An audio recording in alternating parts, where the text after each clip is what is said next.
All right. Welcome everybody again. Um, my name is Benyasiri. I'll be your MC for today. Thank you for coming to our 8th iteration of the ECAAR dialogues on work and human development in the ASEAN region. So work as a human development experience poses ethical questions for ASEAN. What is the purpose of work? How much of our lives should we spend working? How do we define fair work? And what most contributes to human development in the workplace? And finally, can ASEAN contribute to human net positive development for everyone? In recent years, work in ASEAN is being defined by the ethics of a people-centric social and a cultural community, as well as the ASEAN economic community. Companies have integrated ethics into practices like the employee experience, diversity and inclusion, stakeholder contribution, and health and well-being, human rights in the supply chain, and the ethical use of technology. Here is the program breakdown of our ECAAR dialogue today for your convenience. Next slide. And this ECAAR dialogue brings together 4 ASEAN experts representing human development, fair work, human rights, and social science to discuss what ASEAN workplace should look like in the future. Please allow me to briefly introduce our speaker for today. The first, Ms. Rodora Turalde Babaran, the ASEAN Directorate for Human Development. Dr. Vajra Ritai Jan Buntinat, or Dr. Jan, Director of the Institute of Human Rights and Peace Studies, Mahidol University in Thailand. Professor Virgil C. Binghe, Director of Center for Industry, Productivity and Competitiveness, School of Labor and Industrial Relations, University of the Philippines. Dr. Raylene J. Jehom, Department of Anthropology and Sociology in the Faculty of Arts and Social Sciences of the University of Malaya. And finally, please welcome Dr. Bob Aubrey, founder of ASEAN Human Development Organization, or AHDO, and chair of the advisory board to give their remarks as our moderator for today. Please welcome Bob. Good morning, everyone, and welcome. Thank you very much for having me as the moderator. And I'd like to begin by just reminding you what ECAAR is about. It's an acronym, but the idea of establishing a civil society organization for ethics came out of exchanges that we had among 3 institutions, feeling that we needed to have a voice for ethics across ASEAN. Those 3 institutions are the ASEAN University Network, which is hosting our webinar today, the ASEAN Human Development Organization, which I was the founder in 2018, and which we now are working in several countries, and FIRST, which is a human rights advocacy and to promote development standards for assessing human rights principles. Now, the purpose of ECAAR is to identify and discuss ethical issues that are sufficiently important to be addressed at the level of the ASEAN regional community.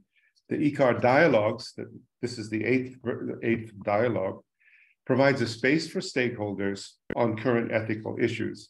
And on our theme today, I would just like to say that concerning our dialogue, AHDO was founded with the explicit ethic of work, which was formulated as the responsibility to develop all workers and treat people as a purpose for organizations and not just as a means to profit, what we call human net positive. So with that, I'd like to introduce our first speaker, Dr. Rodora Babaran. You may not know that the ASEAN Secretariat has a Directorate for Human Development. Rodora Babaran has had an impressive career in the Human Development Program and Policy, and has been director at the ASEAN Secretariat for over 8 years. She's been instrumental in promoting a wide range of human development initiatives in the region of health, education, welfare, and public service, as well as the world of work.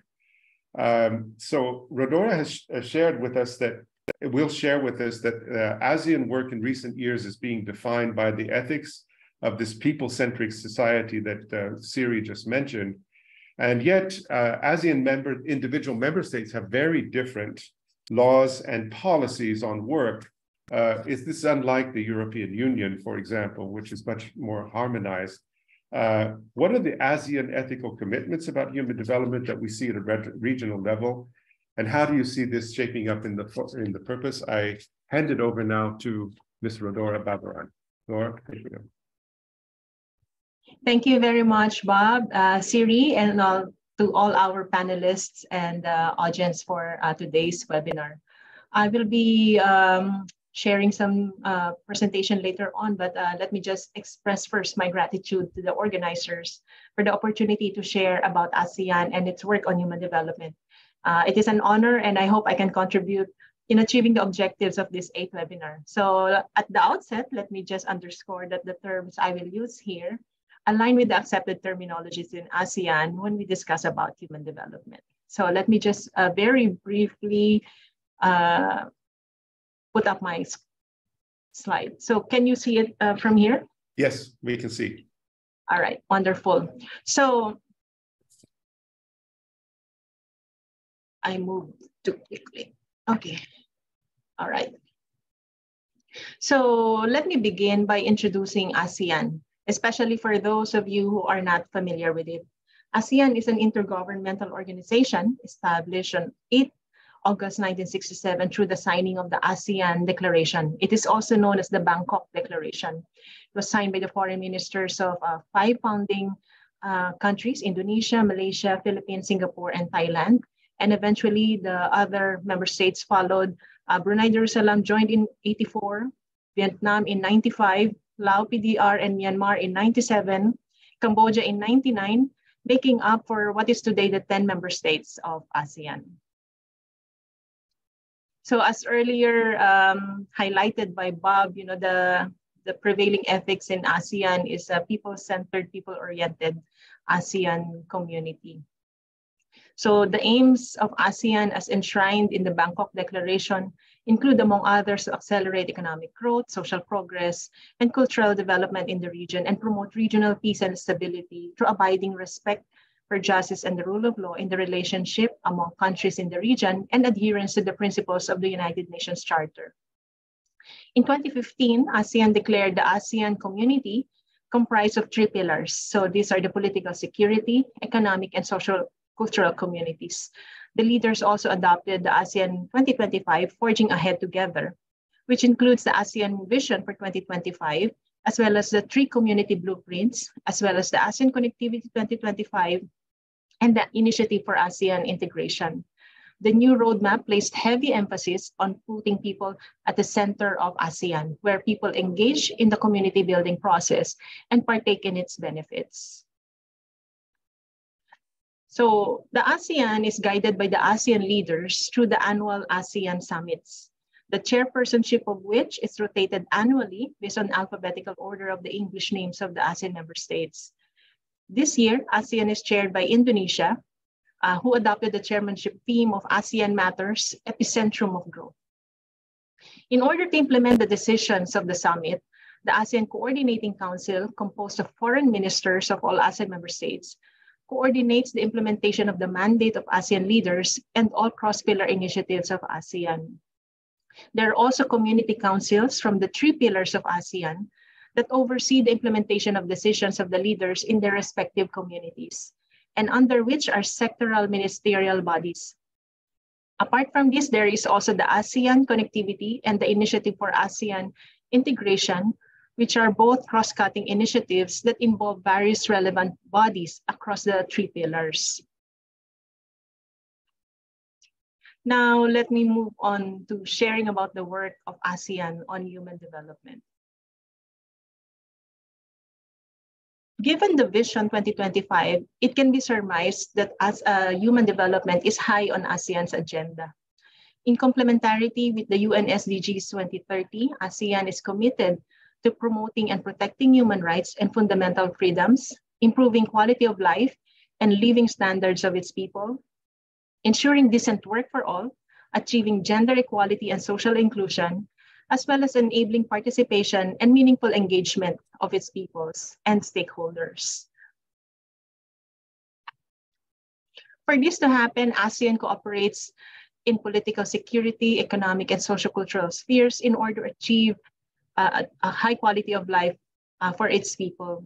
This slide just shows you some of the measures that ASEAN looks out for in terms of assessing the human development in the region. This is by no way exhaustive. These are just some of the few measures that we look at. So we look at population and demographic profiles, life expectancy, poverty levels, youth development, health and education, employment and livelihood, gender, disability, elderly, among many others. I highlight this because very often ASEAN is mistaken to be only focused on trade and economic development, as well as political security matters. It also monitors and keeps track of issues and challenges affecting the people in the region. For example, the impacts of disasters, labor migration, infectious diseases, inequalities in education and other essential services, as well as environmental issues, among others. ASEAN is also mindful of global megatrends that can greatly impact our peoples now and in the future, foremost of which is how these megatrends will impact our future of work. For example, on digitalization, ASEAN aims to take advantage of an integrated digital economy that can add $1 trillion to the estimated total region's GDP of member states by 2030. It also aims to capitalize on the 440 million internet users in the region, where about 80% are digital consumers who can usher in a combined internet economy projected to reach $360 billion by 2025. On the other hand, the region is also wary of the possible 28 million jobs lost or displaced due to automation, increasing informality and decent work implications of the evolving nature of employment relationships, inadequate human capital readiness, and exacerbating pre-existing inequalities. ASEAN was also not spared from the devastating impacts of the COVID-19 pandemic since 2020, which caused a steep decline in economic activity, loss of 10.6 million jobs, and pushed 10 million people into extreme poverty in 2020 to 2021. The pandemic impacts were also uneven. The women disproportionately suffered the brunt of lost jobs, which further magnified gender disparities, as well as pressures of care work during the pandemic. The learning losses among students affected by school disruption during the pandemic was also deeply concerning, as it could cause future earning losses of up to 6.5% of the estimated combined 2020 GDP of all ASEAN member states. So this level of disruption can only be expected to increase in the years to come. ASEAN will therefore need to future-proof its population through innovative human capital pathways to achieve a people-centered, people-oriented ASEAN community. Such pathways can contribute to a resilient and productive population and drive ASEAN's inclusive and sustainable future. This attention to the strategic role of human capital development is key to ASEAN's competitiveness and economic growth. The level of human capital does not only boost the country's competitiveness, but also influences labor productivity growth, albeit differently across countries. Labor quality grew steadily across the region, along with higher enrollments in primary education and increase in the average years of schooling. Achieving quality education for all is therefore critically important and reaffirms the belief that education is one of the most powerful and proven vehicles for sustainable development. A more multidimensional human development paradigm is also needed that goes beyond traditional measures of development, such as income and economic growth. That is why ASEAN keeps track of various human development indicators that also includes measures of gender and development, among others. However, the COVID-19 pandemic has slowed down the progress we have made in this respect. Unprecedented disruptions were experienced by around 140 million children and adolescents in ASEAN member states, with an average of 136 days of school closures, resulting to significant learning loss. The loss of jobs and livelihood, increased poverty, and worsening of pre-existing inequalities due to the pandemic reversed the hard-earned progress over the last 2 decades. Remediation efforts are therefore critical if the region is to bounce back and secure its human capital for the future. It is also ever more important to double down efforts in ensuring inclusion and equity in the region's recovery efforts, especially for the segments of the population that were hardest hit and most vulnerable. So how does ASEAN navigate these challenges? ASEAN envisions a future-ready workforce with competencies that enable them to actively and effectively contribute to sustainable development, competitiveness, and resilience of the region. Numerous policy frameworks and initiatives were adopted and implemented by ASEAN to seize the opportunities of major shifts. The education sector initiatives focus on enhancing skills and competencies acquisition for the Fourth Industrial Revolution, increasing access, equity, quality, and relevance of education, and adapting education systems to an increasingly digital world.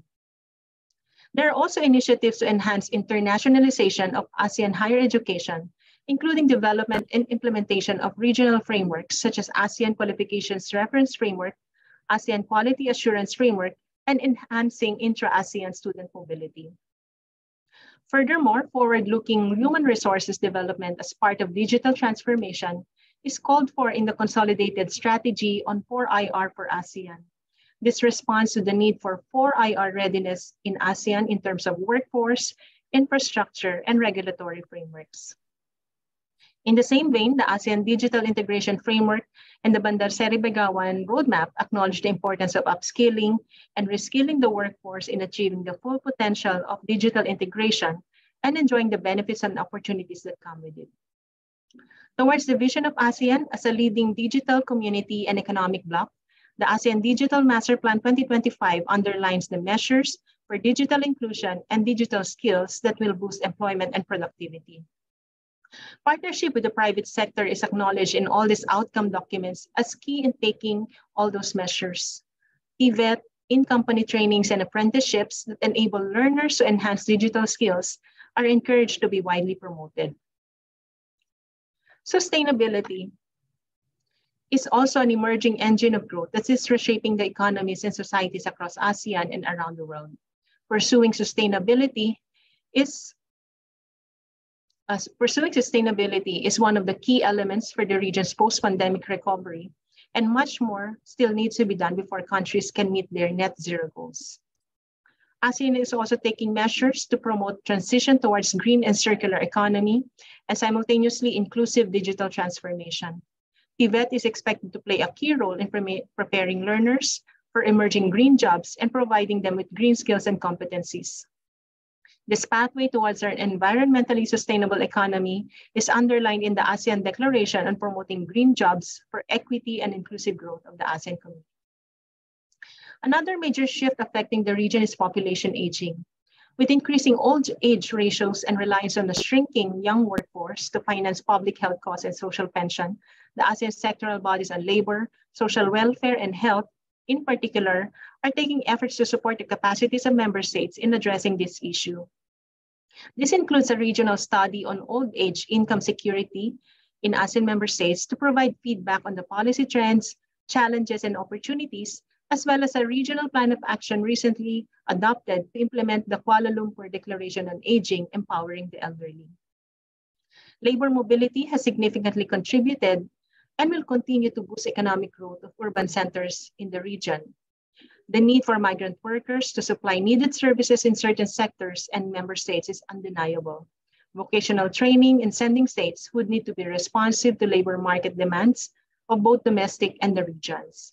Efforts towards comparable and mutually recognized qualifications continue through the implementation of the AQRF and the ASEAN Guiding Principles on Quality Assurance and the recognition of competency certification systems and mutual recognition of skills project. Migrant workers' access to Social Security during employment and upon return home is recognized as highly important. In this regard, the ASEAN Declaration on Portability of Social Security Benefits of Migrant Workers was adopted last year as an important step.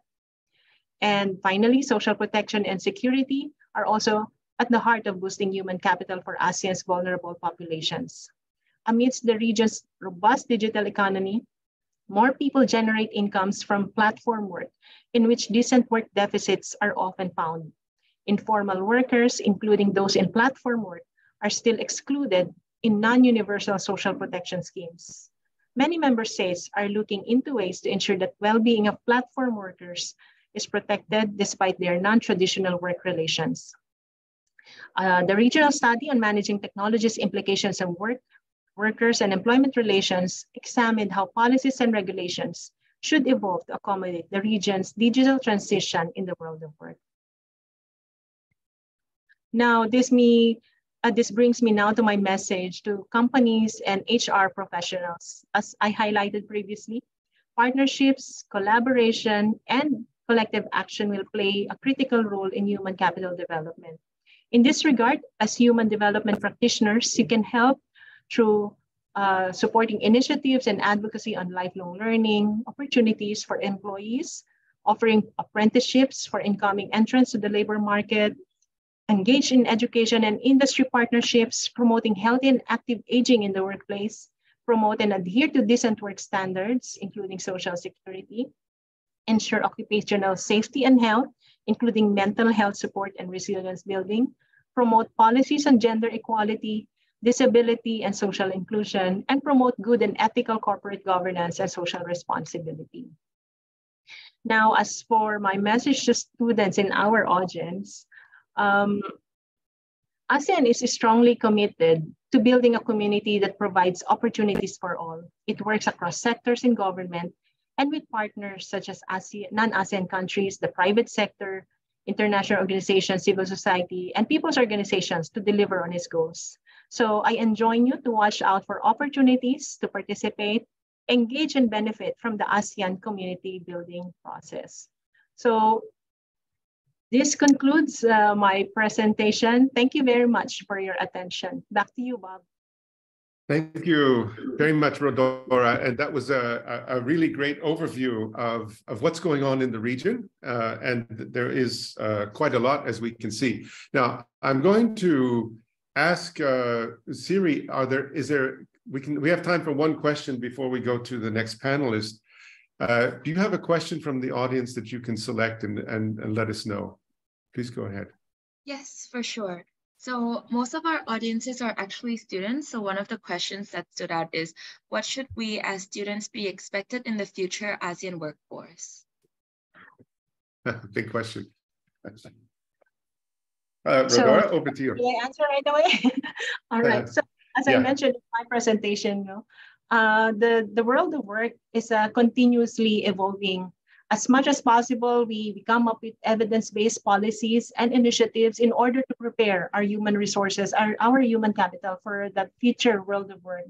But it's also important for our students to do their share in terms of keeping up with trends, being digitally literate, building up their digital skills, and also, of course, gearing themselves for any future possibilities. So it's a call for us to be resilient in all aspects, even mentally and in health. So it's a responsibility as well on the part of our students to prepare themselves for this evolving future of work, while your governments and ASEAN member states and ASEAN in general are doing all sorts of initiatives to help our human capital prepare for that scenario. Thank you. And I have a question. It's a more personal question, because you've been working with the ASEAN Secretariat for a number of years. As we look at ASEAN, it has gone from being a very low-cost labor area or zone where companies have invested because labor cost is lower. That's not true of all countries. Obviously, there are rich countries like Singapore, but ASEAN in recent years, and even during the pandemic, has been growing and has done fairly well compared to other areas of the world, regions of the world in which there's the Human Development Index has actually been negative for the first time in history in the last during the pandemic. So ASEAN is doing well on the one hand. I'd just like to know as someone who's leading the human development aspect in work, how well do you feel that the countries are now working together to provide a higher level of human development in the workforce? Thank you, Bob, for that very thought-provoking question. Indeed, ASEAN, especially in the early part of the pandemic, did very well in terms of the containing the infection and also providing support to the population. And now that we are in this stage of recovery and reopening, it seems that ASEAN is doing quite well in terms of ensuring that growth will be still possible and positive across the countries. I think the main reason for this is that the member states, through their leadership and also through the engagement with various stakeholders, most especially the people themselves, seem to have, kept on their commitment, kept faithful to their commitment to really promote human development, and especially during the difficult times. That there's a lot of, it's a very expensive exercise to provide social protection, to provide all the needed support during the time of the crisis. But the member states really pressed on despite all the hardships.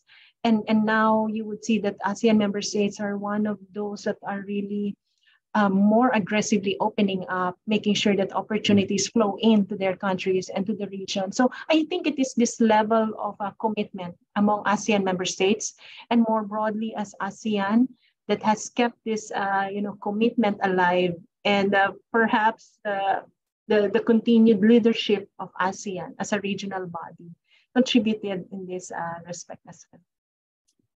Well, thank you. And I'm very happy to hear that it's an encouraging experience, because you're responsible for dealing with all these countries, and it must not be easy.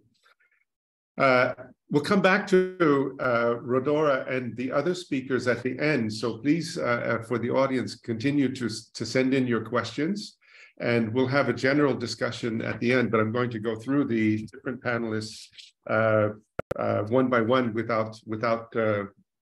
so that we can have time for that general discussion. Thank you, Rodora. Now let me introduce our next panelist. So Vararutai Buntilan, Jan, who for a simple word, is director of the Institute of Human Rights and Peace Studies at Mahidol University in Thailand. And Jan has been a human rights practitioner most of her career before taking on this role, this more academic role at the University of Mahidol. So, Jan, what we want to know about ASEAN is that it's historically seen challenges of regional agreement on what human rights we really should have in common.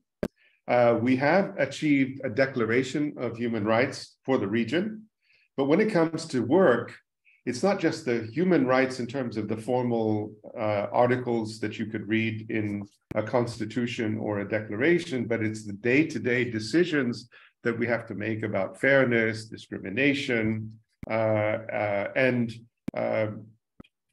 before that. So the workplace is a very ethical place where actors have to make decisions based upon some kind of framework. Can you share with us how the ethics of work and human rights go together in ASEAN? And I leave it over to you. Welcome, Jan. Thank you very much, Bob, for having me on this panel. I'm very excited to join you this morning. I feel like I'm coming from slightly different backgrounds from other panelists. As Bob introduced, I've been working in the human rights sector and more familiar with the language of human rights, and the way I use the language terminology, maybe not the most familiar to the audience today, but I try also to look back and see my experience working in my first NGO nonprofit job is to work to advocate for the protection of people being trafficked. Let me just introduce this way. And I see the link between the lack of opportunities and choice and freedom that people have to choose to move to other countries and end up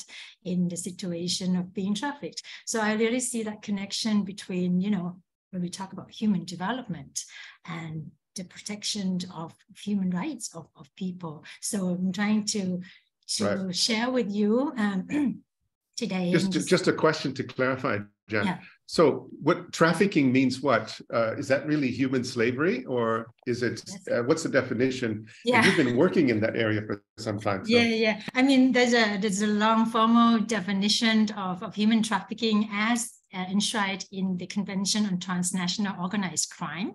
This is part of transnational organized crime, but basically is the transportation, the movement of people, and then people being put in the context of exploitation, slavery, forced labor, bonded labor.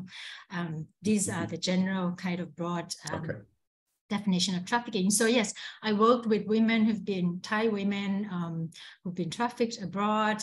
They want basically to move and work and find better opportunity abroad, or even women from Eastern Europe coming to Thailand to find a better opportunity. And all this, I really see the stories behind these people who want to move and choose a better life.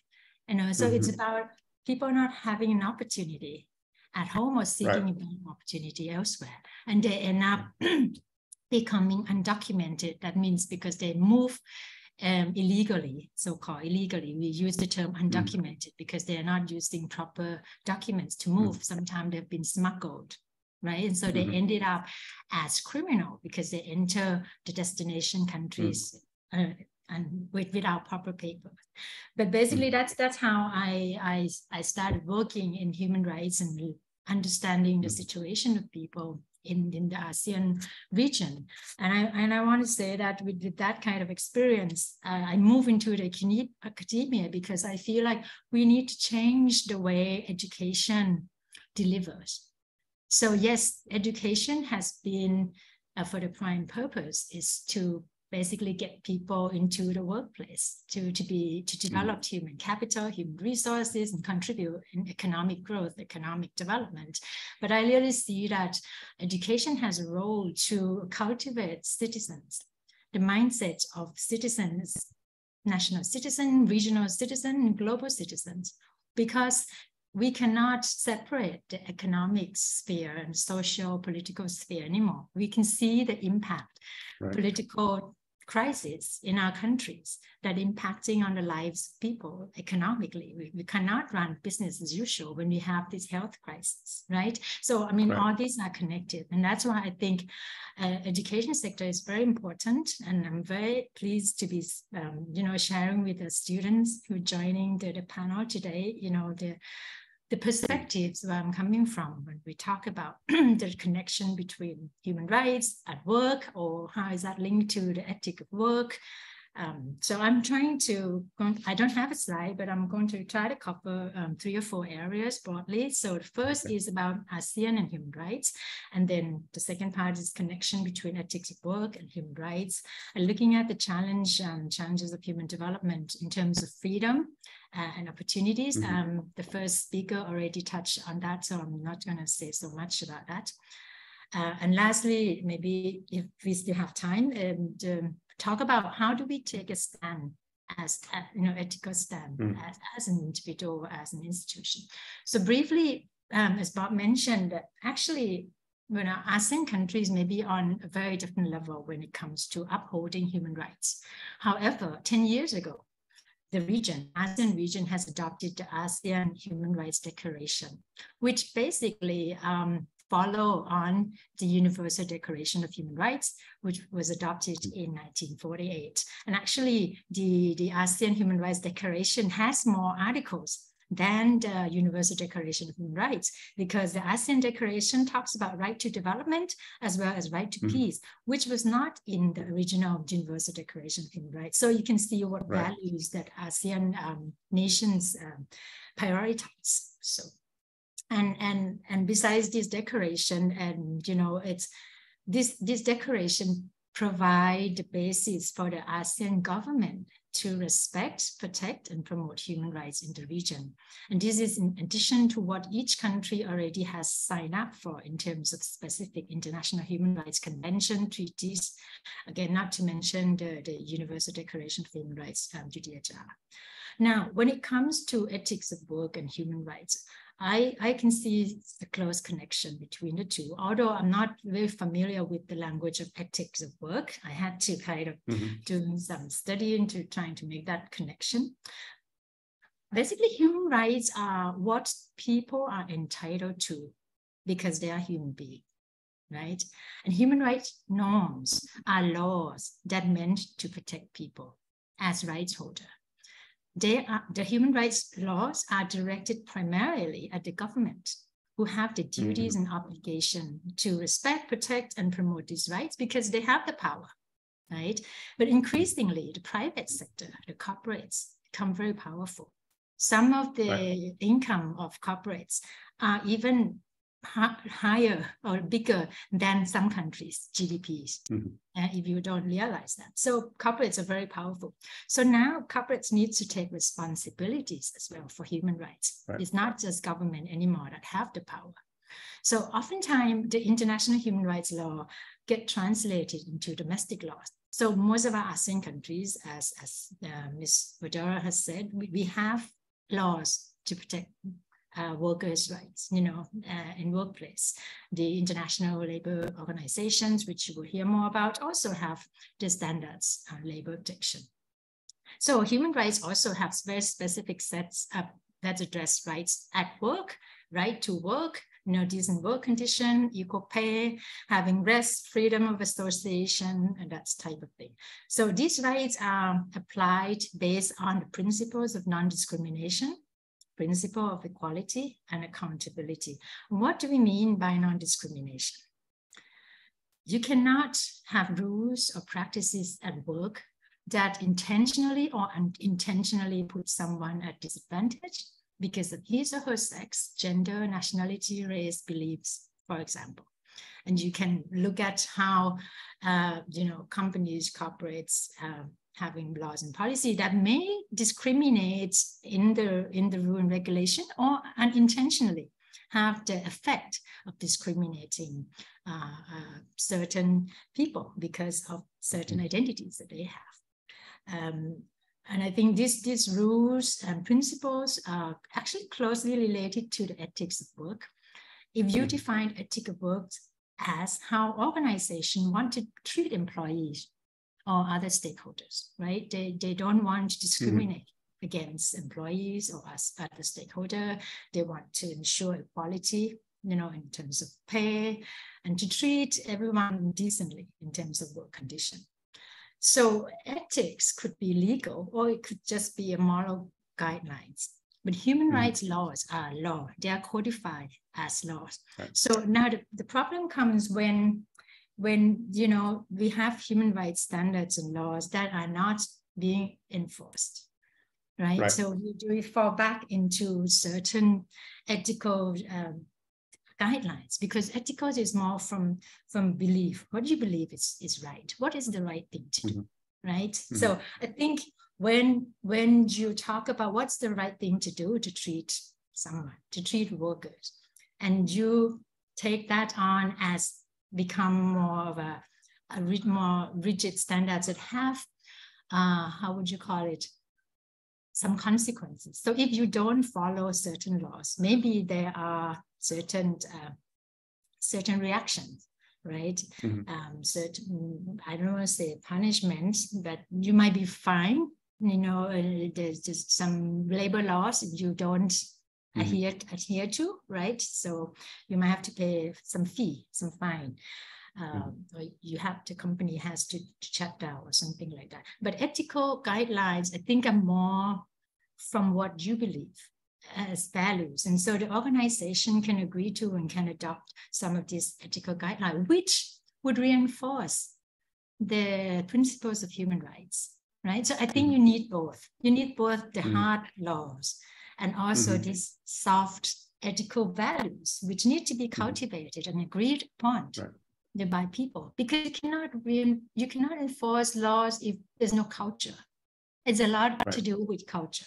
So building human rights laws, you need a human rights culture. So you need to understand what it means to have that human rights culture.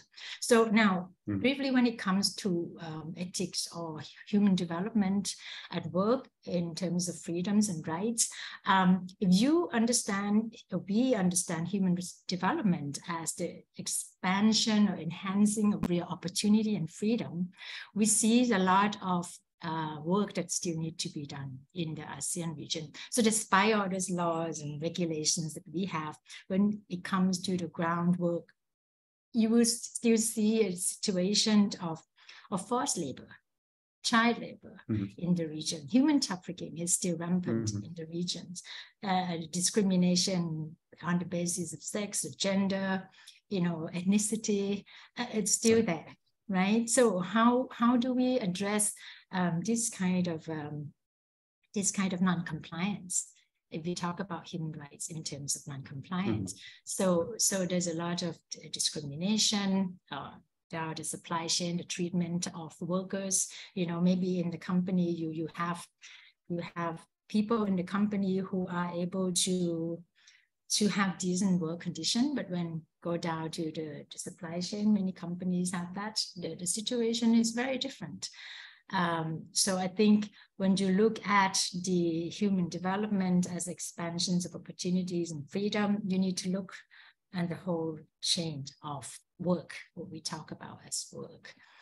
And I think what's important is that if we build this human rights culture based on ethics and based on the regional standards that we have, along the line, we need to encourage the mindsets and the skills for people to practice this.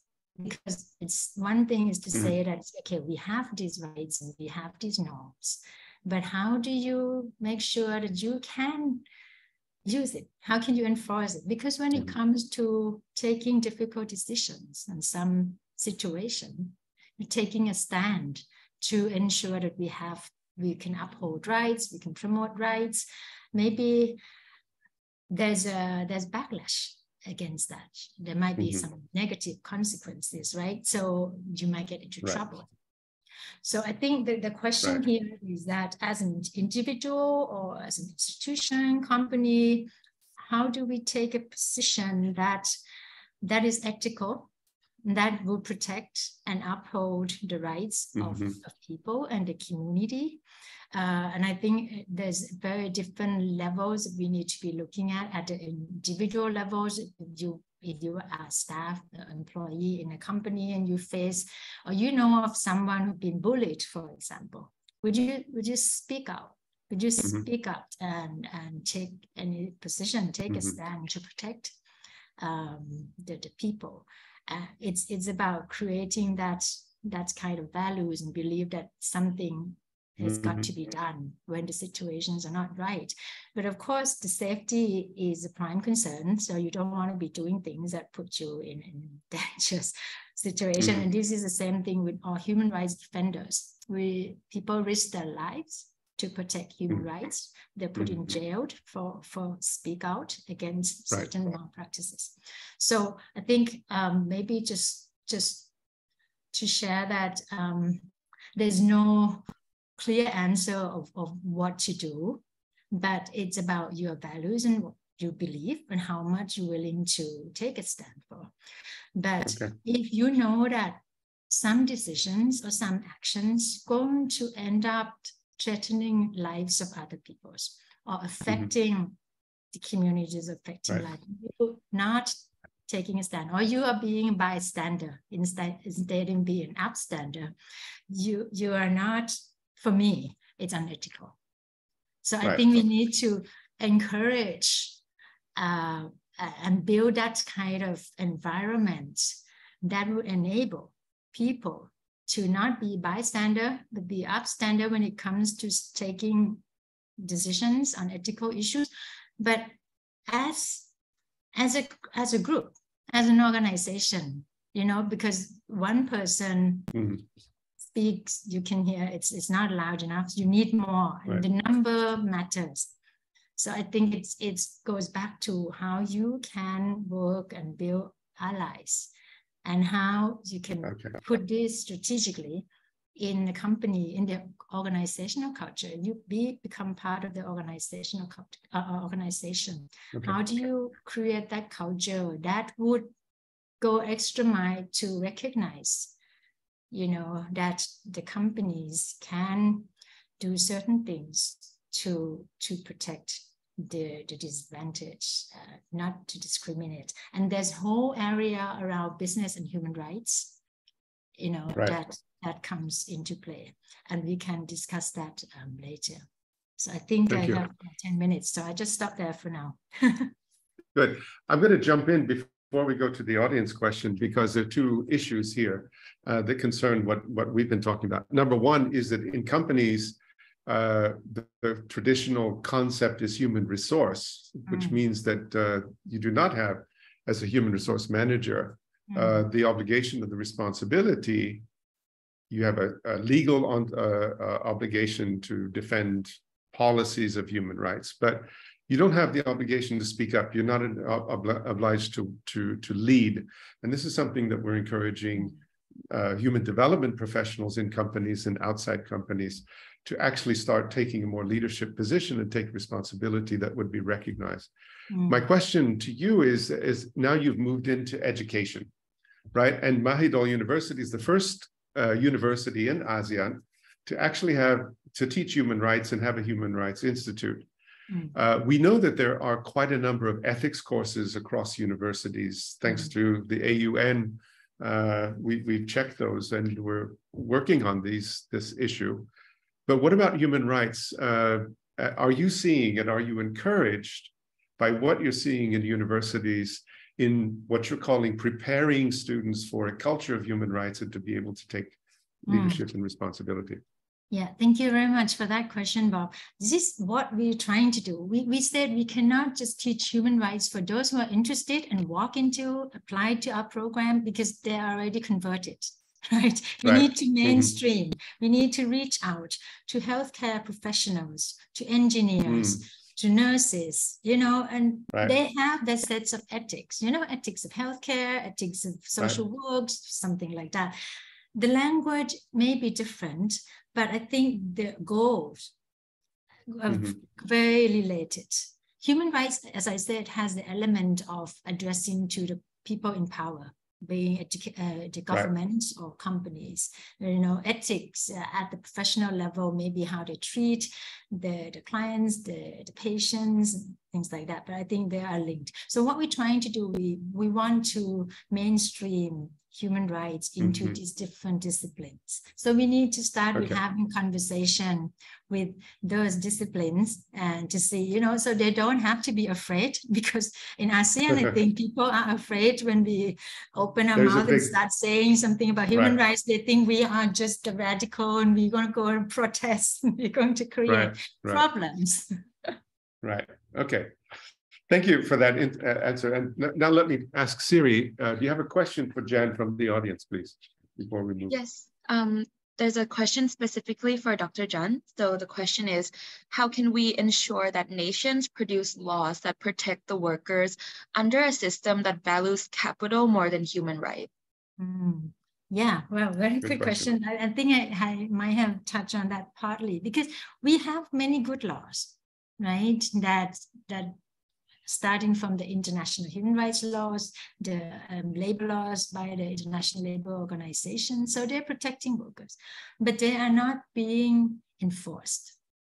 That's the problem. They're not being enforced on the ground. And that has to do with different factors. You know, in Thailand, when I was working on the issue of women trafficking, we often have to work with Ministry of Labor. And we find that they don't have enough human resources or human power to go out and check different factories that may be using child labor or, you know, forced workers. And so that's one thing, prioritizing how the government can be sincere about implementing these laws that exist already. And it comes back to also us as citizens, how much we care about this, and we can put pressure, you know, on the agencies, the government, to say, oh, look, these are important and you need to do something more about it. Because they listen, well, the democratic countries will listen to the people, and that's generally that's why we also say that human rights protection goes along with a democratic space and democratic environment, democratic state. So so we're starting to see that there's this dual area that you mentioned, which is one, what do you do with governments, and do they enforce? And on the other hand, with companies that have a great deal of power now, that's in the question of capitalism, is are they really encouraging? And so what we're seeing obviously in the HDO is that companies are encouraging, but there's also the practice, and there's also ethics in theory and ethics in practice can be two very different things. So you need to encourage that personal responsibility. Yeah. Please. If I may come in on that, I missed that part on capital. Yes, because we have these profit-making values in companies, right? So how do we care for workers if we want to profit?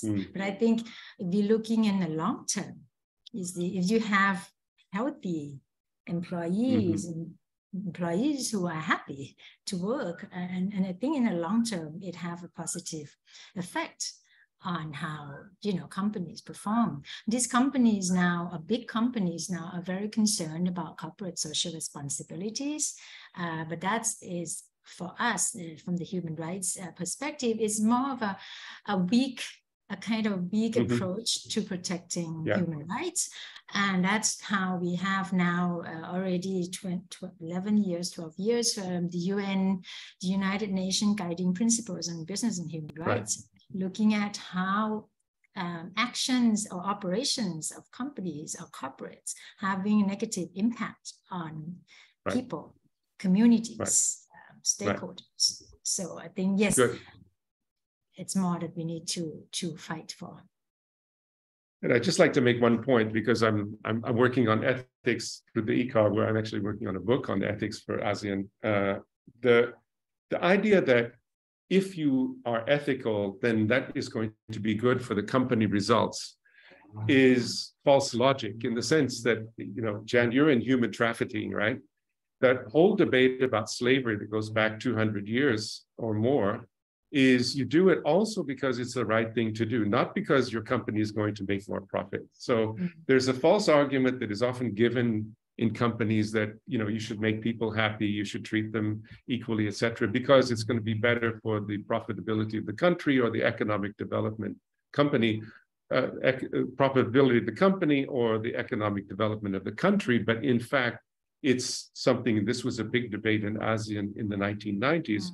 You also do it because it's the right thing to do, even if it would mean losing profitability, which was the whole debate on slavery in the United States in the 1860s, which led to the Civil War, because slavery was profitable for the Southern countries. Okay, so this leads directly in. Thank you, Jan, and we'll come back to you in the panel. This leads directly into the discussion with our third panelist, Virgil Bingay. So let me introduce him.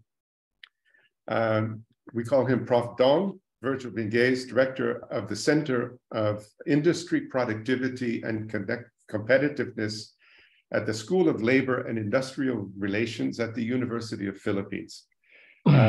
He's had a varied career in the world of work as a union representative, a management consultant, an educator. And aside from his academic role at the University of Philippines, he's an expert investigator for fair work in the ASEAN region. Prof. Dong, you're an expert in labor policy as well as the more ethical perspective on what constitutes fair work and human development in ASEAN. Can you clarify these issues for professionals and students on what is involved in these issues? Over to you. Thank you, Dr. Bob, and to my co-panelists for having me here. And I would be more than glad to share my little knowledge about the subject assigned to me. And I think the beautiful thing that happened is that the order of the presentation was so smooth. In fact, I would be talking about the how-tos, no, how to pragmatize, no, ethicality at the workplace. So I have here a few slides. I said few slides, perhaps only 10 that I could share to you. I hope you can see it. Do you see it? Yes. Can you go full screen? Do you? Yeah, I'm doing it now. Okay. Perfect. I am Bing Hai. I am from the University of the Philippines, and I also the director for the school Center for Industry Productivity and Competitiveness. And I have titled my presentation, my brief presentation, "Making Organizations More Humane and Ethical." So let me now go to the next slide. Okay. Something is wrong here. How do we move now? Yeah, it's not easy on Zoom. There's a button. What? Okay, it's here. It's here. Okay, so never mind. I wear several hats. That's why I'm using. Tomorrow I'll be using another hat. Okay, so let me put it this way, no? And at the organizational level, they vary a lot. And there are two types of organizations: one formal and the other one informal. Actually, there's the third one, which is the platform. The formal, as we will all know, is something that is registered. It's registered, acknowledged. The informal are those things that are just operating to create value, but not necessarily recognized by the government because, to start with, they're not registered and they're not paying their taxes. The third one is the platform economy, so to speak. And these three are present all over places around the world. Now, let me move my slides. When you talk about these organizations, micro, small, and medium enterprises is actually an integral part of the economic development of any country. And in the ASEAN state, I understand there are 70 million micro, small, and medium enterprises in ASEAN states, and accounting for 97% to 99.9%. Although, notwithstanding the fact that every country would have its own definition, what do they mean by micro, small, and medium enterprises? So the micro enterprises often constitute the share of these enterprises that I am talking about. And micro, small, and medium enterprises in ASEAN constitute 85% to employment, 48% to GDP, and 18% of the national exports. So again, let me repeat, there are three types of organizations now: the formal, informal, and the platform. Now, the question is, what is good, what is bad? So when you talk about what is good and what is bad, we'll talk about ethics at the organizational level. And simply put, it is defined as what is morally good and bad, and morally right and wrong. I think earlier it was elucidated what is moral, what is ethical. And so we need to have frameworks and to anchor our concept of what is good and what is bad. In the world of work, it's important to go back to the ILO declarations, particularly on decent work. And ILO is very explicit in defining decent work as productive work for women and men in conditions of freedom, equity, security, and human dignity. So when you say productive, usually it implies about what would be the effect of decent work on the workers and to the owners of the businesses at the same time. They have to produce, they have to create value, but at the same time, it states here the necessity of promoting equity, freedom, security, and human dignity. Those are motherhoody statements, very big. And when you talk about decent work, it's more of a sort of an aspiration. And because it's an aspiration, it needs to be concretized. So it has to be brought to the level of tangibility. So now, So what exactly is decent work? If we're going to translate it, this is coming from ILO again. It says here it pays fair income, it guarantees secure form of employment and safe working conditions, it ensures equal opportunities and treatment for all, not just for men and women, but for all genders thereat. It includes social protection for the workers and their families at the same time. It offers prospects of personal development, encourages social integration, that's inclusion, and workers are free to express their concerns at the same time to organize. So, as I said earlier, the statement about what is decent work is rather big. ILO is trying to concretize it through these bullet points. Now, how do we do that at the firm level, at the organizational level? First, every state has its own labor standards. Okay, so in the Philippines, we have a very thick labor standard. Sometimes it's difficult to read. There's so many rules. And by the way, if you don't know it, Philippines is very legalistic. That's why probably Dr. Bob was surprised why I'm always asking about constitution advisors and constitution advisors, because this is Filipinos. They are operating on something legalese. So in the Philippines there are so many rules, and I agree with Dr. John earlier that I think what we need more is compliance and ensuring that these rules, their policies are implemented in toto. So every country would have its own labor requirements. So in the Philippines, for example, we have two types. The first one is the basic labor standards and the occupational health and safety, of which this will have to be monitored by a third party called Department of Labor and Employment through its labor compliance officers. But that is the policing side of it, because, if you always look for the police, not everyone is a police. So there will always be that leeway of not really following the rules. So I guess it's not just going to be, it's supposed to be developmental, not just something that you do it because there's a police. Rather, the motivation to comply is more intrinsic rather than extrinsic. But it requires a whole lot of, a shift in terms of mindset, in terms of the leaders to have such, no? And then the next one is you talk about ethical benchmarks. So aside from the labor laws, no, which every country would have, and supposedly every company who should subscribe, I will be sharing with you two frameworks that we can probably concretize the concept of ethicality in the workplace. First one is the Social Accountability 8000, and the second one is the Fair Work, of which I am involved. Fair Work is an Oxford study, and that is now all over the different countries in the world, and we're acting as if we're ombudsman of these platform businesses. So let's talk about the standards, or elements, I should say, about the Social Accountability 8000. How do we know that an organization is ethical or not? From the point of view of Social Accountability 8000. One is that it abhors child labor. Child labor and child work are two different things. I know Miss Rodora would know that very well because she's an alumna of UP's School of Work, School of Social Work.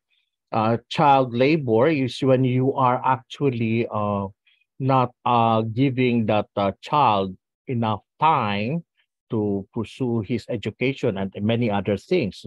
It impedes the work, is impeding the growth of the child.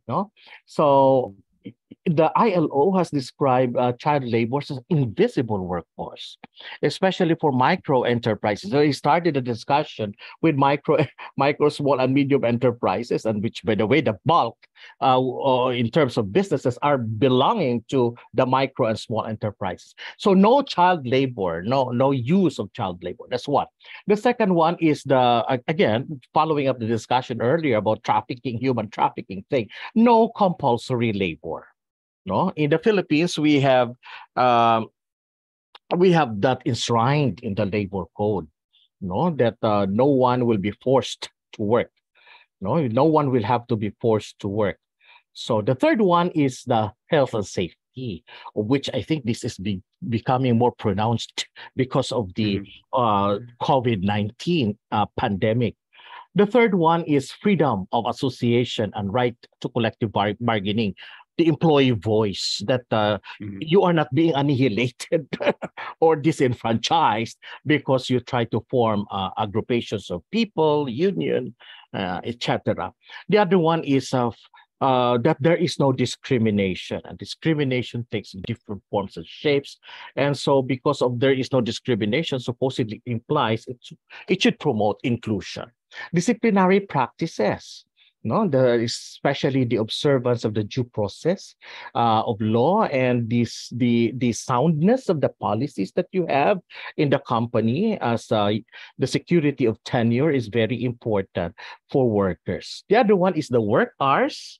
Okay, the work hours, and what we also have here, the remuneration. So we talk about the living wage, the minimum wage, and the expenses that workers might probably incur in the course of doing their work, just in the case of the platform riders that we have right now. And of course, the management system, the policies, the procedures relative to people management in the workplace, its soundness, its fairness, and so on and so forth.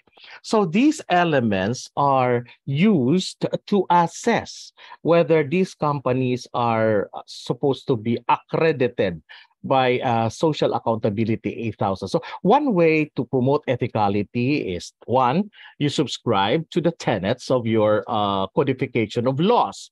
The second one, so you comply. The second one is by accreditation, because they're accrediting bodies. So they are all over the world at the same time, but it comes with a huge amount of money.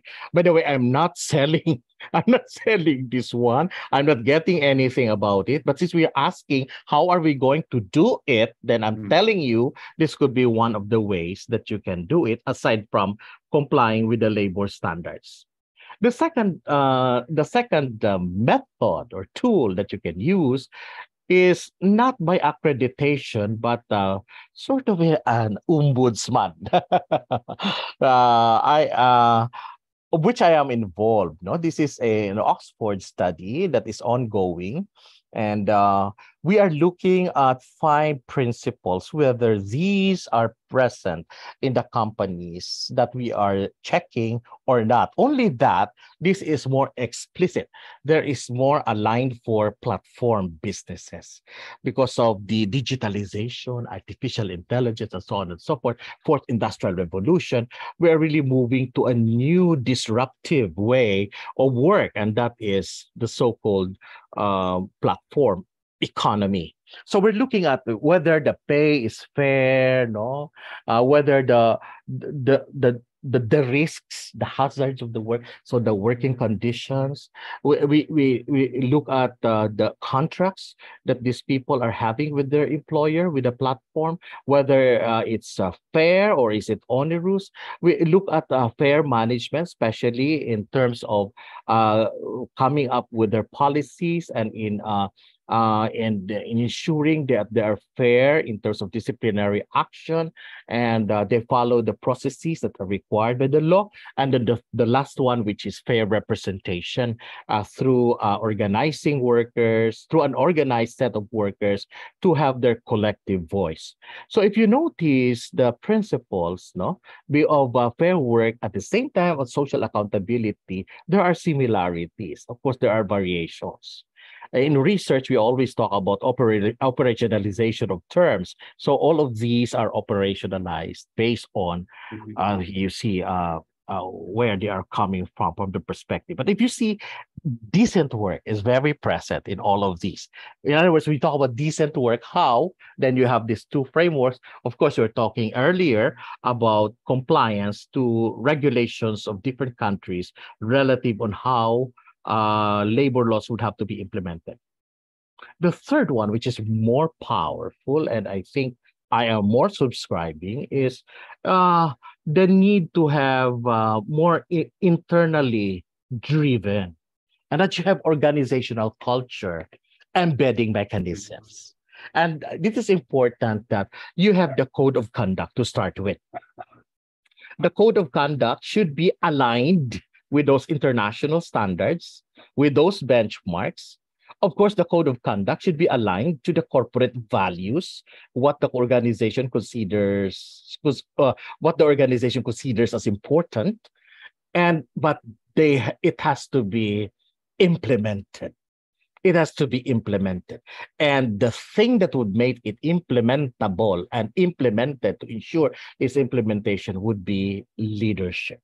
Leadership is very, very important. So you start off with ethical leadership, perhaps leadership imbued with spirituality, in the sense that they know that whatever they do, it will have repercussions, it will have implications, and they only have the aspiration to do good.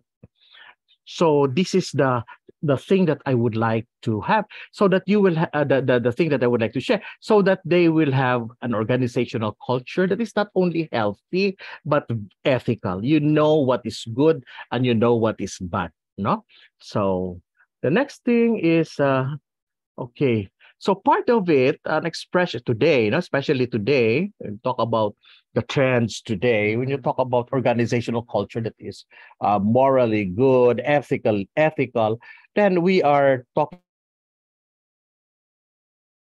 about organizations that promote diversity, equity, and inclusion. This is a whole semester in the University of the Philippines. I will not discuss that anymore, but suffice it to say, how do we know that you are an ethical organization, you have a good organizational culture? Probably one of the things, or people-centric, so to speak. You look at how you implement, pragmatize diversity, equity, and inclusion in the workplace. Before I end, I have these references. Actually, references for pictures. Lest I would be charged of, pirating them. So thank you very much. So in gist, what I'm saying is that we have macro thing that will have to have its trickle-down effect at the workplace. And in the trickle-down effect thing, the leadership is very important. The organizational culture is very important. And we have frameworks that we can use at the same time, especially in developing and implementing our code of conduct. You have the ILO's decent work. You have the labor standards in the different countries. We have the social accountability 8,000. We have the fair work principles. It's a strategic choice that leaders would have to make. Now, my last thing that I would like to share with you is that it is important for leaders to have this in mind, that if you take care of your people will take care of your business. So it's a good strategy. It's a good strategy to ensure that you will become more sustainable in the long run, because your people will no longer leave you, will love you, and because of the experience, they will take care of your business. I'm Dr. Binghai from the University of the Philippines.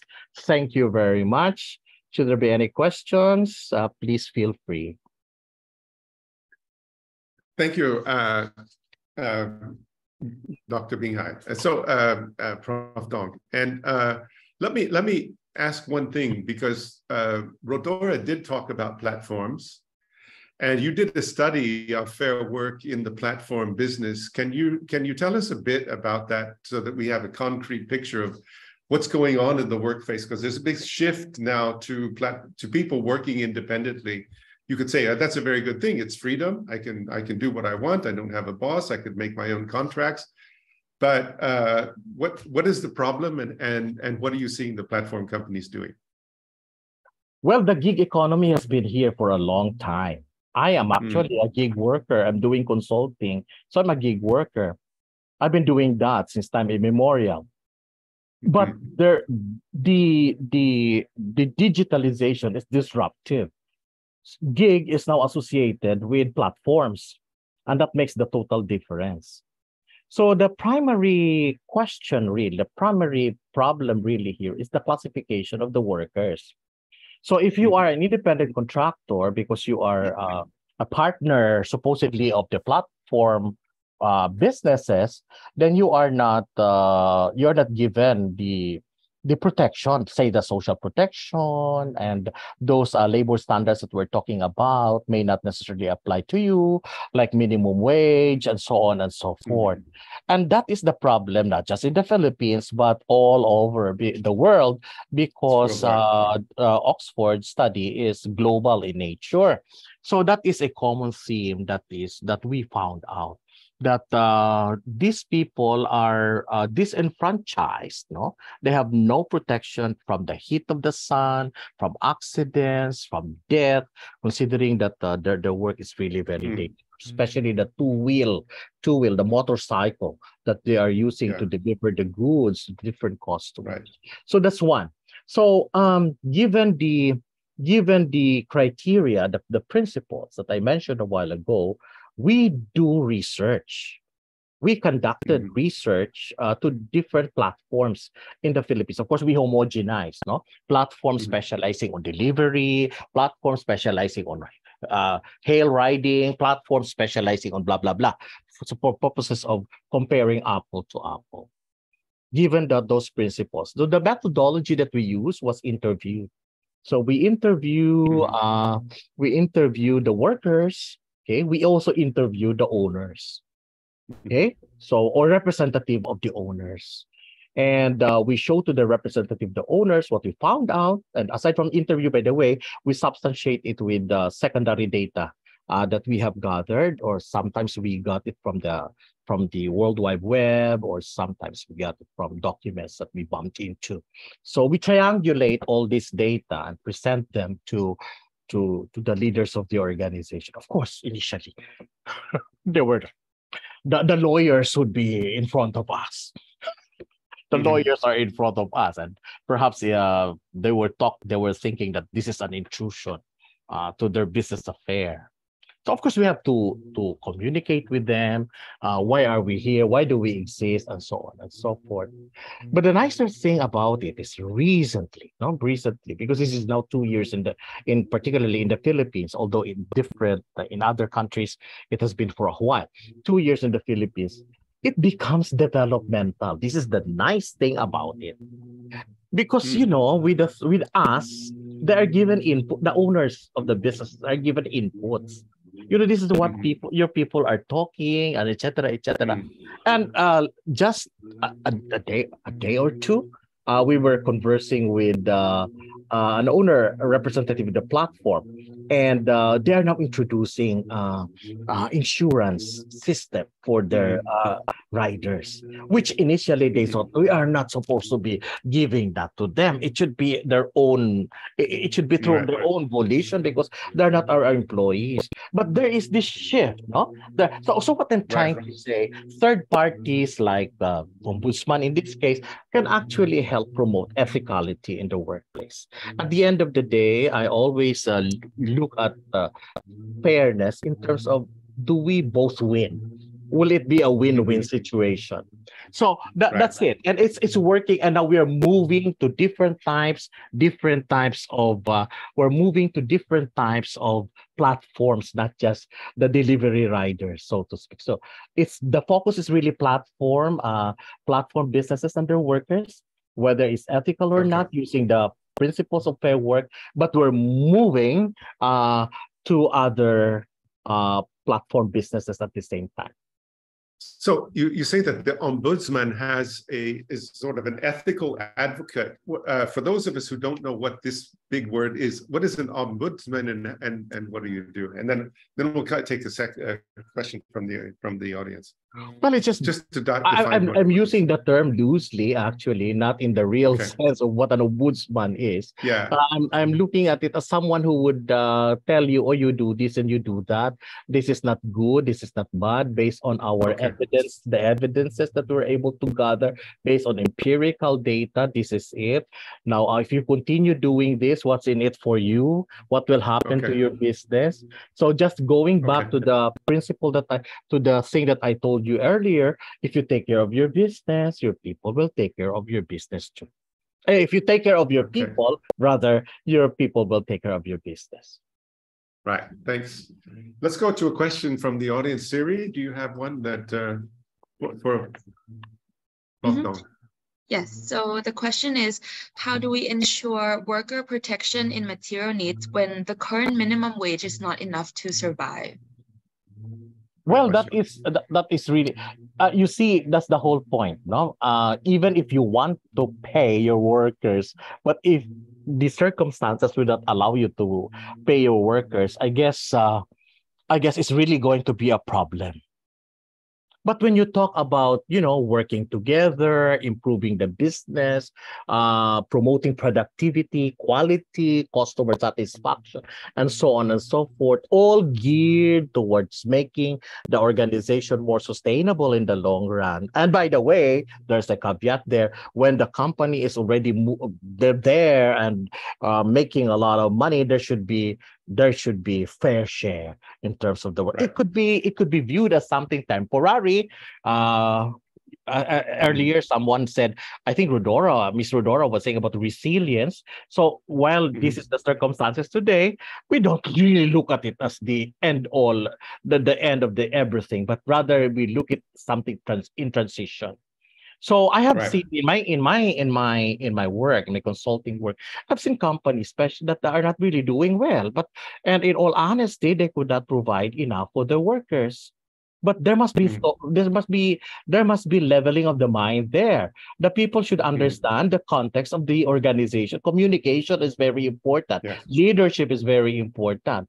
And at the same time, for the leaders to really make the people really rally behind him or her to ensure that the business will grow, but with the assurance that when the business will grow, you have something from the business. Right. So it becomes a win-win mode. Okay. Yeah. Very, very interesting question. And one of the issues that we have in ASEAN is the inflation. So there's fast growth. We saw this in the United States where workers are earning more than ever before, but it's still not as fast as the inflation. So this question of fair pay is a very difficult one. As that's why we need experts like you. Prof. Dong, thank you very much. We'll move to the next, our final panelist. Thank you for having me, Dr. Bob. And we'll come back to you with the questions. Thanks a lot. And thanks for taking this onto a very concrete level with the workplace itself. Now, our next panelist is Weilin Jehom from the University of Malaya. She's the anthropologist and coordinator of what will be the first master degree in international human development that will be launched later this year in 2023. Weilin Jehom has been active in ASEAN for recognizing rights and human development for indigenous people. And she can talk more about being indigenous because she herself is one of the few indigenous professors at the University of Malaya. And she's taken on the responsibility of designing and managing the first degree in human development, which is an important project for the ASEAN University Network and also for the AHDO. Weilin, can you tell us what makes this master degree different from the traditional academic course?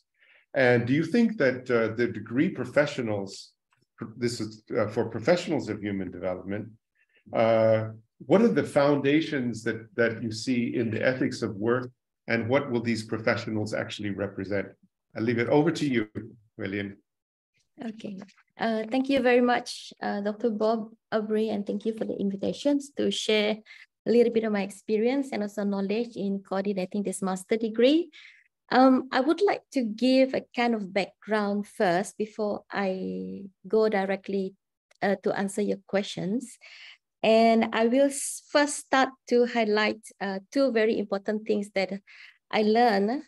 I learned a lot today from all of the three other speakers, but there are two important things that strike me. Okay, the first one is building human rights law is building rights in culture, according to Jan. And I would add that, and it is also to recognize diversities, as it is the core of human development as expansion of freedom. Okay, so we usually recognize diversities in a different perspective, which is we know it as differences. So sometimes the word differences can bring a very negative connotations, because it will cause certain kind of silent conflicts, for example. But if we recognize diversities, it allows each one of us to embrace these differences in a more positive way. Okay, I will explain to you later why I emphasize on that. And the second one is from Prof. Bingye, who speak about making organizations more human and ethical, where he emphasized that take care of people and people will take care of the business. It reminds me of some movies. I'm not quite sure if you know the movie The Godfather, you know, it's a kind of mafia structure, but I don't mean it to be that way. But taking care of people means they will help you to take care of the business. But I suppose in this situation, it would mean low turnover and also high productivity. Yeah. So it is also to promote ethicality and respect practice for human development. Okay, but my question is, how can one dive into getting involved in these discussions or dialogue through full engagement and become human development practitioner? Okay, because we have out there certain kind of certifications like what you are doing right now for the ASEAN Human Development Organization certifications, which I was in the first cohort. And also we have frictions of courses in human development, which dominantly being introduced at the economics or business faculty, but it was never in the social science faculty. So as we know, like naturally the study of human development is often situated at economics or business faculty or courses.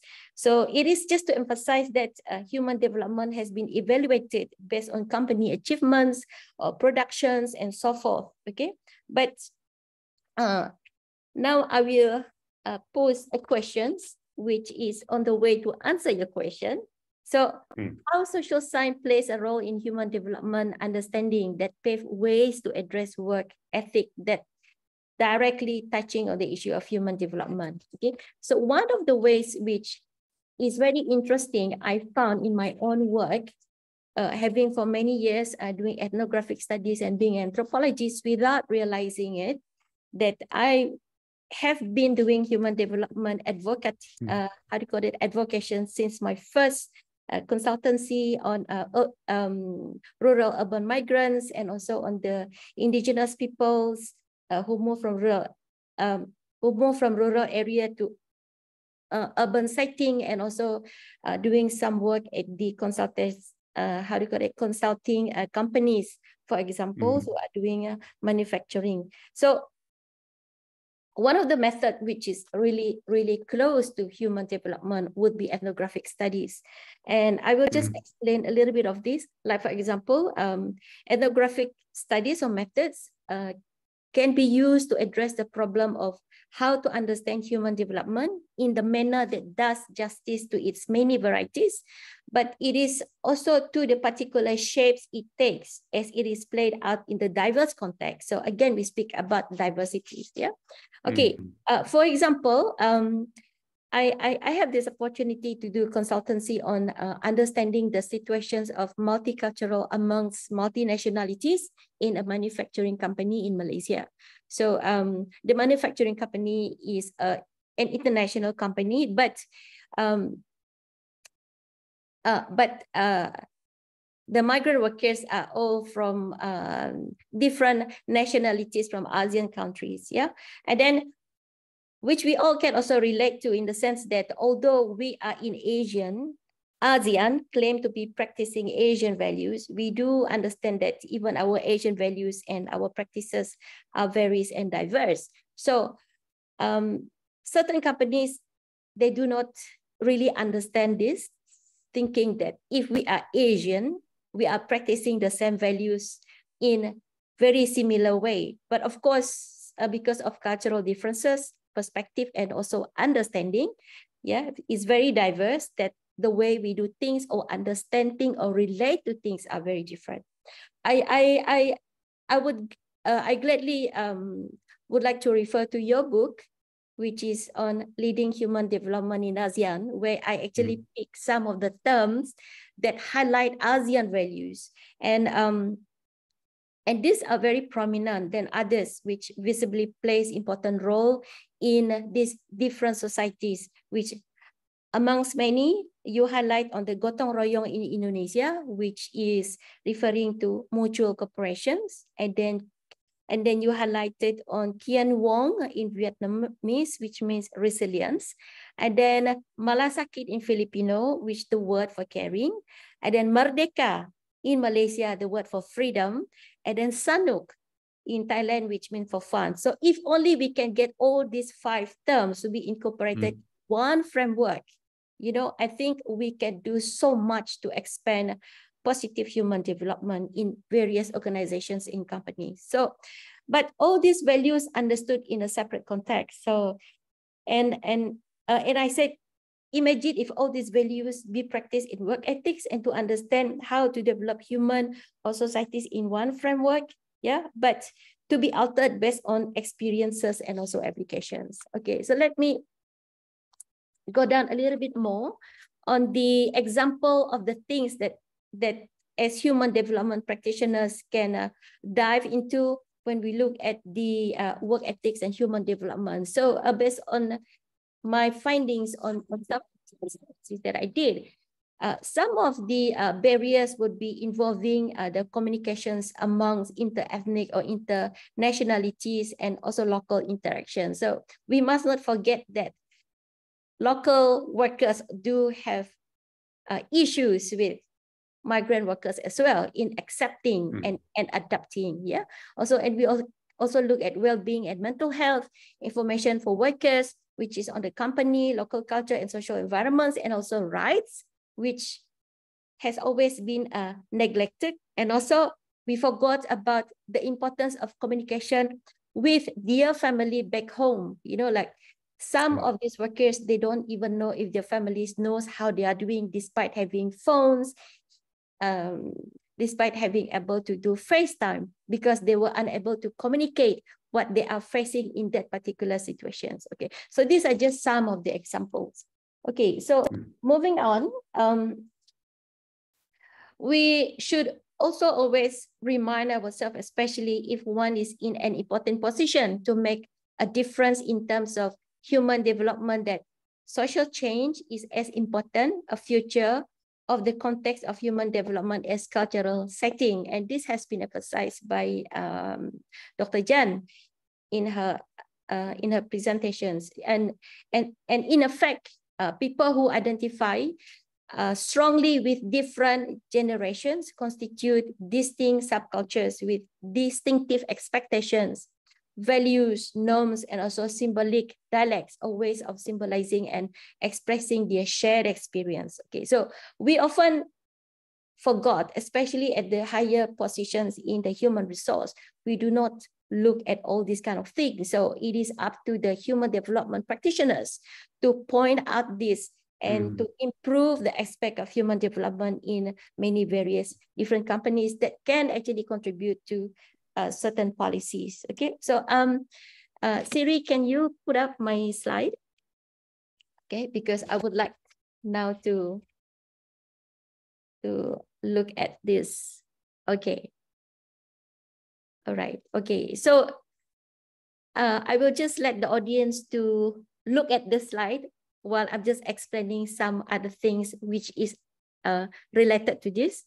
Okay, so there is another aspect that we need to understand when deal with human development is to distinguish the concepts of cohort and also generation. Yeah, very often we hear certain companies or organizations comparing one cohort or one generation to another. You know, like there are a lot of things going on within 5 years, and comparison should be taken as a lesson, but not to reinforce the same old framework towards the later generations. Okay, because as well as the importance of understanding the meaning for the individual of being in a particular generation. So we need to understand that not all birth cohorts share strong generational identities, and individuals who live through the same historical events differ in the extent to which their participation in these events forms an important part of their personal identities. Okay, so why do I emphasize identities here? Because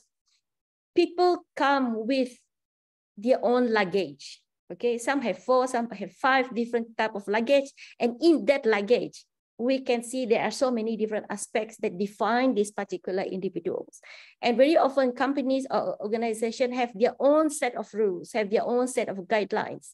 And very often that individuals or workers does not comply or how do you call that, does not conform to these rules and regulations because of certainly conflict in personal identities and also cultural practices. Okay, so how can we at least address this problem? So that's why the International Masters in Human Development, yeah. So it is a very different program compared to any masters that has been offered. In fact, I think this would be the first one in Southeast Asia and perhaps in the world, because we are going to insert especially the 5 elements of the most important ASEAN values that we share into the understanding of how human development should be evaluated, should be looked at, should be researched, should be analyzed. Okay, so the International Masters in Human Development will be located at Department of Anthropology and Sociology at University of Malaya instead of Economics or Business, because we do think that a lot of these human development aspect that we try to look and to insert into our courses are very much social science issues of research as much as economics and business. So it's going to be a very multidisciplinary. Okay, so as you can see here, because we do need ASEAN professionals to contribute to a key priority of regional development. Yeah, if I can share a preliminary survey that everyone is to expect to fill in after this presentation, because I really urgently, desperately need 90 responses. Yeah, so one of the question is, let me see here. It's asking about how many human development workers that a company needs, and the highest percentage addressing at least between 1 to 5 human development practitioners to be located in companies, which is about 87%. Okay, that is very high. Okay, so and then we look at the concept of the human development here. So it comes with 1-year academic program, 2 semesters with 42 credits. And then it is actually foundational and knowledge-based critical analysis, cross-cultural capability, and employable expertise areas provided in elective and thesis. So it is not something new for professional workers. It's a kind of experience that is turned into a more structured academic understanding. You know, it's like you have your own practical and also experience in the company, but you try to understand it rhetorically and also academically in order to make things much clearer. You know, because sometimes we learn things from here and there based on experience, but we cannot put it in structure. So this master's program is really to put in that experience together and to translate it into academic setting so that it makes sense. And with this certification, also it can enhance these professional participants to another level, because he or she can use it in a multi-diverse task. Yeah. Okay. So the target candidates will be social entrepreneurs, and then postgraduates who build career as human development professionals, and then practicing HR professionals, and so forth, so forth. So it will be online. CD, can you turn to the next page, the last page?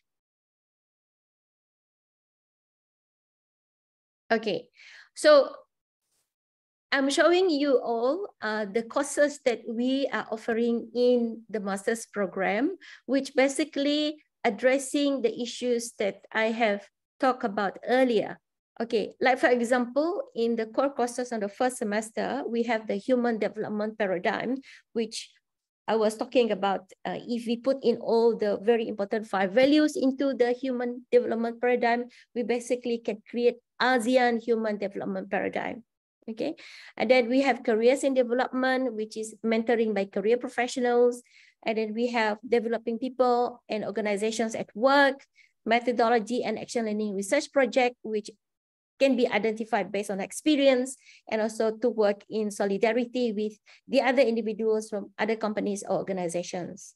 And then for second semesters, we have elective, where we can actually look at adult development at work, and then sociocultural research and issues of human development.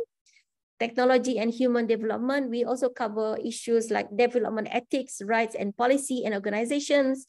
We also speak about human development economics but it is certainly will be looked at from the perspective of social science as well, because like in a lot of methods, when we do conduct research in terms of trying to understand certain particular issues, survey can only give you the charts, but ethnographic method will give you the details, the criteria, and also the reasoning that cannot be captured by numbers. Yeah. Okay. So human development leadership, public and private factors, social entrepreneurship, thought leadership, there's another course which addressing how leaders can actually practice the human development paradigm or framework into the human resource management. And then we look also human development, sustainability and biodiversity, individual human development, and also becoming a human development researcher. So I guess this kind of covers what we would like to speak about, you know, when we want to address human development and work ethics, because not just the people that we want to get involved with these master courses that should pay attention to that, but we as the practitioners and also the lecturers and also the person who coordinated and also to formatting this international master's degrees should also bind and guided by these human development aspects and elements. Yeah. So I just want to share with you one more result. I will just mention it. I'm not going to show you anything. Okay, so okay, preliminary, 100% of the response from the survey emphasizing the importance of this master course. So I guess it is very much needed, and I think this is a good thing for us, Bob, because it really shows that there is a need to have this kind of certification at higher learning institution, because like, for example, if you are just a human resource manager or director, for example, your experience and also knowledge and the way you want to emphasize and structure or restructure the way human development should be looked at and also should be expanded in certain companies or organizations, you would have the kind of academic certifications, you know, like it is a kind of strengthening your ability, experience, and also certifications. Okay, so I'm not going to go a lot in this. So yeah, thank you, Bob. Thank you for the sort of deep dive into this first master degree for the region. And as you can see, it's a professional master degree, so it means that there are people that are already working, although you will also have, also be accepting some of the students that we have here, for example, if they're just coming directly from a bachelor's degree. So the idea is that when you have someone with a master degree, it means that they know what they're doing, they're experts. And if we don't have that in the region, we have to rely always on these international institutions where they have been trained and where they've been working in other countries, particularly Western countries. And so they come in without really understanding the ASEAN context. So it's an attempt to really start to adopt a leadership position for the region. And so I salute the initiative that you're taking there, Wei Lin, and I know that the other panelists are involved in supporting this. Yes. So do you, we'll have a group photo and then we'll take a short break soon. Is there a question series for Wei Lin? And I'm sure that some will have questions about particularly the master degree that she presented. So Wei Lin, I hope you'll be able to answer questions offline as some of them may say, tell me more about this degree, or how, how much does it cost, or how long does it take, and those kind of practical questions. But do we have a question series that for Wei Lin right now? Yes, so once again, since most of our audience are currently students, they would like to know if how they would relate the current discipline that might not be directly relating to human development to the current master degree. Okay, I will be happily to answer that question. I expected it will be the first question to be asked. Okay, look, if you look at the issues of human development, it is something that can be quantified. It is something that can be qualitatified, I would say, like I give examples to myself as an anthropologist, because like I said before, human development issues has always been taught in economics faculty and also business faculty, because it's always linked to economics, links to numbers, but if you are in the anthropology department, for example, or sociology, or even in psychology, okay, like in the courses that I showed you, there are certain aspects of psychology that is involved as well, because we are talking about human person. Okay, think about your own self. All those issues that you are trying to solve, or you experience. That is basically what human is about, and there are certain ways to develop one capabilities, one abilities, based on the ability. So if you are in the political science or anthropology, sociology, and also even in the hardcore science, you can basically dive into these courses, this master's program, because we do accept like people from different backgrounds. So that's the reason why I said the international master's program is multidisciplinary. So no matter what background you are, if you have the interest to understand human development perspective, the master's degrees is a very good platform for you to enhance your knowledge, Okay. I mean, so yeah, just to clarify, so you don't have to be coming from the social sciences. You can I be a business degree student? Can I be a law student? Can I be a science student and also enroll? Yes, especially law students, because you know the law. But somehow I do have some law students who inquired about this, and I gave them certain perspective. I said, it will make their work more accurate because they dive in much more detail looking at human development. So there are very many angles that you can look at. And I'd just like to make a point that what Professor Dong was just talking about in this research that he's doing on fair work, as you notice, it was based on interviews, right? So it's not just a question of doing a survey and getting a number. Exactly. It's you have to dig deep. Human rights also, any human rights violation. The procedure is that you go out and interview people, and you have to find out what their perspective is. And that's really where human development is more sophisticated or more accurate view of reality than just doing the sort of numbers. There's a lot of this being done right now in the greenwashing and sustainability, the ESG. We put a lot of numbers on a chart, do it in the report, but it doesn't really get to what's really happening. No, it doesn't actually. Yes, I just want to add here, and also like from human development perspective, like based on my own work, I do a lot of ethnographic studies. I do a lot of in-depth interviews, and recently I did an in-depth interviews to look at the silent conflict and to find conflict resolutions in a diverse nationalities in this particular company. Like. I was planning to do a survey, but they can just take 1 to 10. Like for example, if I would ask you to tick how happy you are today from 1 to 10, you know, it is not accurate. But if I ask you what makes you happy, what makes you unhappy, okay, of course we can put A, B, C, D, and E as well, but it is not as much as detail when that particular person describe to you certain incidents, you know, and supporting evidence why he's unhappy or why he's happy.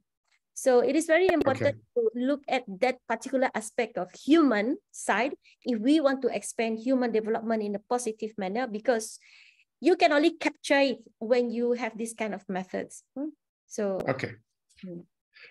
thanks very much. So we've had an individual conversation, a discussion with each of the panelists. Before we go to the panel discussion, however, I forgot to take a picture. So can I ask the panelists now, Siri, can you help us on this one? I'm not the one that takes the picture. Yes, for sure. So and then we'll go to the discussion. Please turn on your camera. We'll have our tech team ready to take the picture. Okay, everybody please smile. 1, 2, 3, cheese. All right, that's perfect. Thank you so much.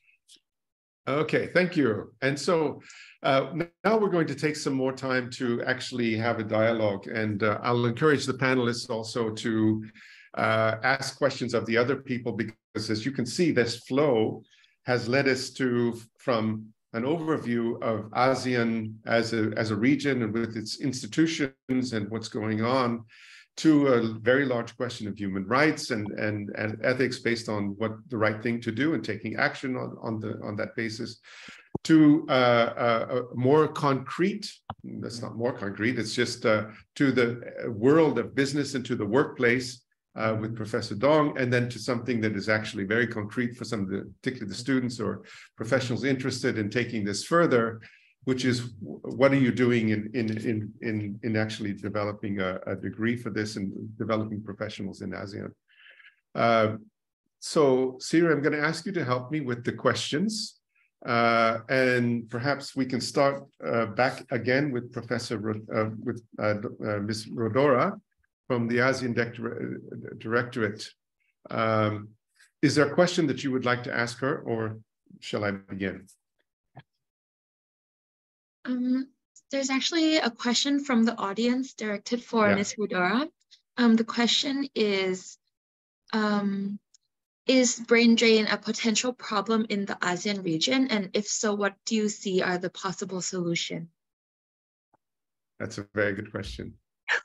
You talk about movement of labor, right? You talked about that. So what's actually happening? Are people leaving countries because there's a better life somewhere else, or is actually ASEAN attracting people? Yeah, it has been a reality in ASEAN for a long time now. Brain drain has been going on, especially for several ASEAN member states who are more into this policy of sending migrants abroad. So especially the highly skilled ones. So there are some countries that are major sources of, say, highly skilled professionals. And the destinations are not only within ASEAN, but even around the world. So the number of migrants in ASEAN are about around 9 million or so. And then globally, ASEAN member states also collectively contribute a lot of professionals. However, the kind of migrants that we send also vary. Within the region, there's a lot of low-skilled or medium-skilled migrant workers we send out. The highly skilled migrant workers we send out are more outside of the region. So you could say that, you know, this problem of brain drain continues to persist. However, we have been doing a lot of initiatives in this regard, as well as in the individual member states themselves, trying to, you know, invite back into their countries the highly skilled professionals who have gained much experience abroad and try to contribute to their country's development. On the other hand, in terms of the migrant workers you would categorize as low skilled, we are advocating and promoting initiatives that would provide for their upskilling, reskilling, and ensuring that when they come back to the countries, they will have a good reintegration program and access to opportunities back in the country. So there's a lot of initiatives in the whole spectrum of work when it comes to brain drain. So in this regard, this is not something that is easy to prevent or probably stop, but perhaps what we are endeavoring here is to add more quality into this labor migration, make it safe and orderly, and protect our people, especially when they work abroad, and also try to invite back to the country those that have sufficient experiences to contribute to their country. So many professionals or academics call this brain circulation rather than brain drain. So they leave for a while and then they come back, they contribute to the development of the country. So it is a reality, but perhaps how we frame it and how we transform it would matter a lot. So brain circulation rather than brain drain.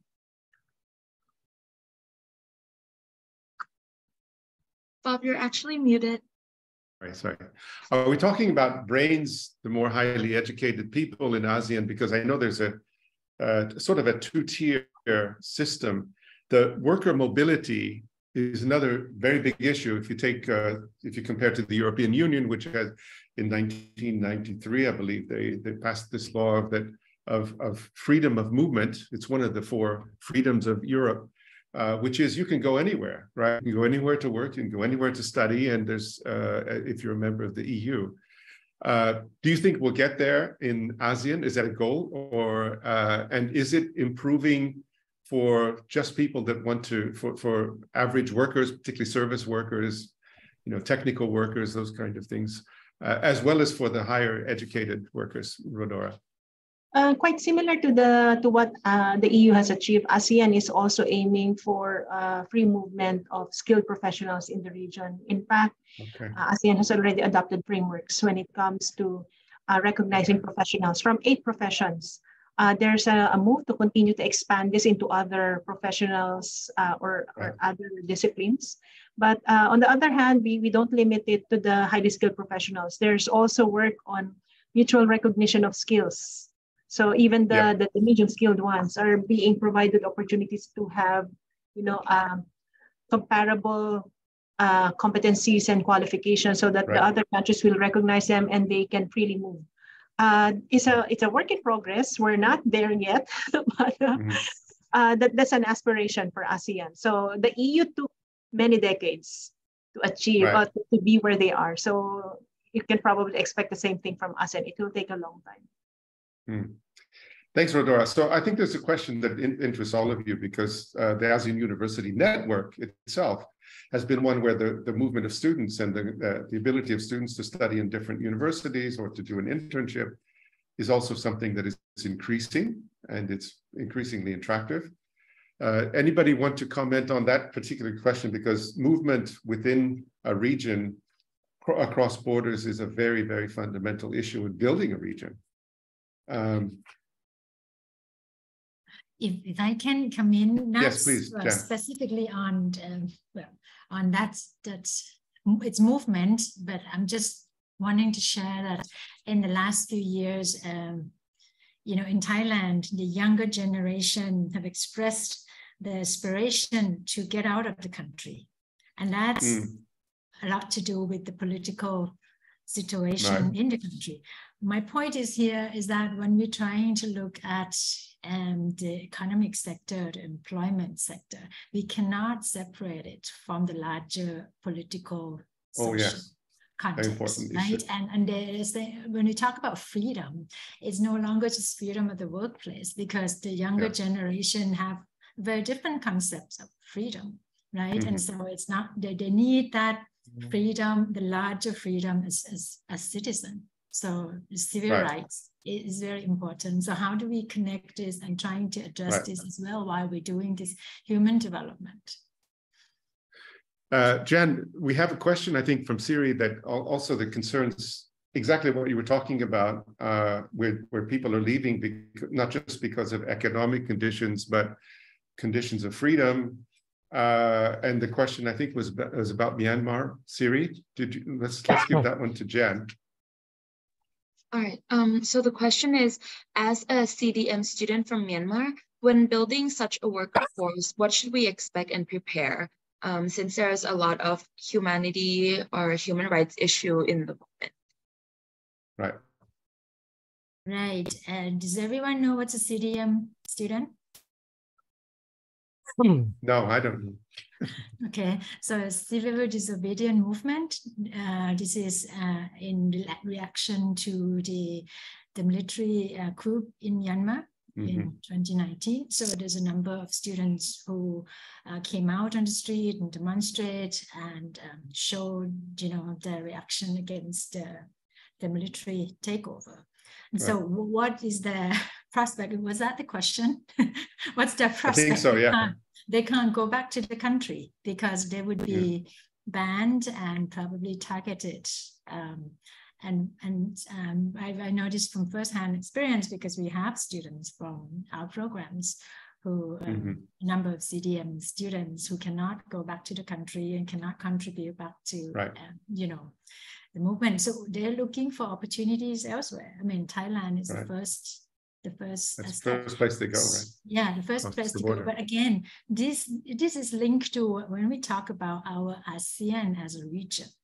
What do we do as a regional body to address this kind of issue? I see it as an ethical question for the region that we need to address together. I mean, I don't have the answer for that particular student, but we're trying our best to help. But yes, if it's possible for the regional mobility program that's, as you know, Ms. Rodora was talking about, to really take shape, it will facilitate larger kind of flows of, within the region. So you can stay in Thailand and work, don't have that's kind of thing. So it links to that. But I think there's a larger question that we need to see how we could address it as, human development issue, human development professional.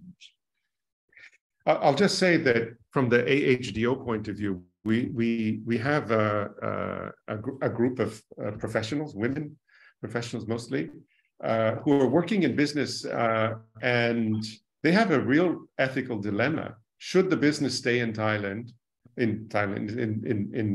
Myanmar, and what should they do? Because if their business closed down, then people don't have work, and Myanmar is already plunged in, it's very increasing in poverty, and then should they stay, and then which means that there's a complicity with the government. So these are human rights questions, but they're also very ethical questions when it comes to people that feel that they're responsible to give people jobs and to maintain their livelihood.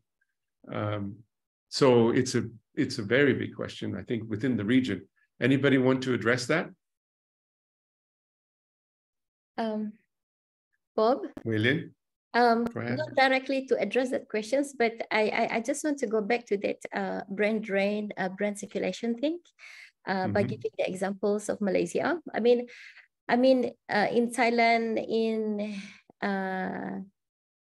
in other countries, perhaps there is much more. No, I cannot put much more, but there is certainly ethnic or caste race has been played in terms of brain drain. Okay, I give you an example in Malaysia. I mean, very often in the news that we read about individuals who claim that they have not received scholarships or assistance from the government in terms of their studies, educations. Therefore, they have to look elsewhere, even though they have the best excellence results.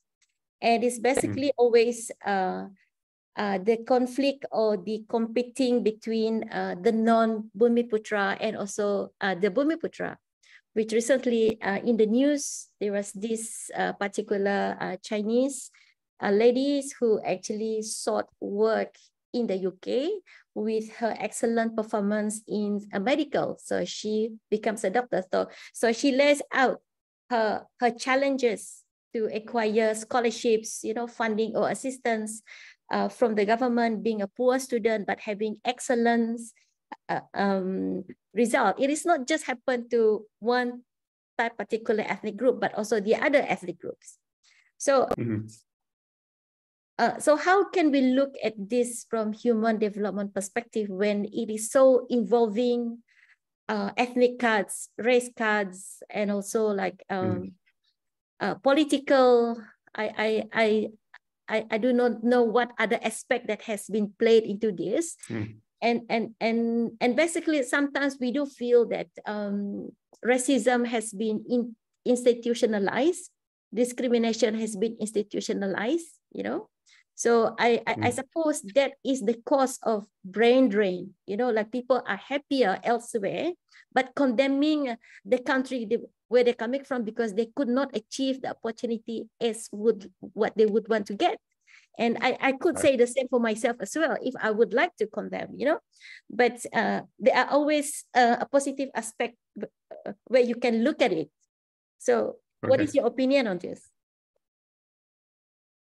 Is it, you're asking Jan? I'm asking all of you.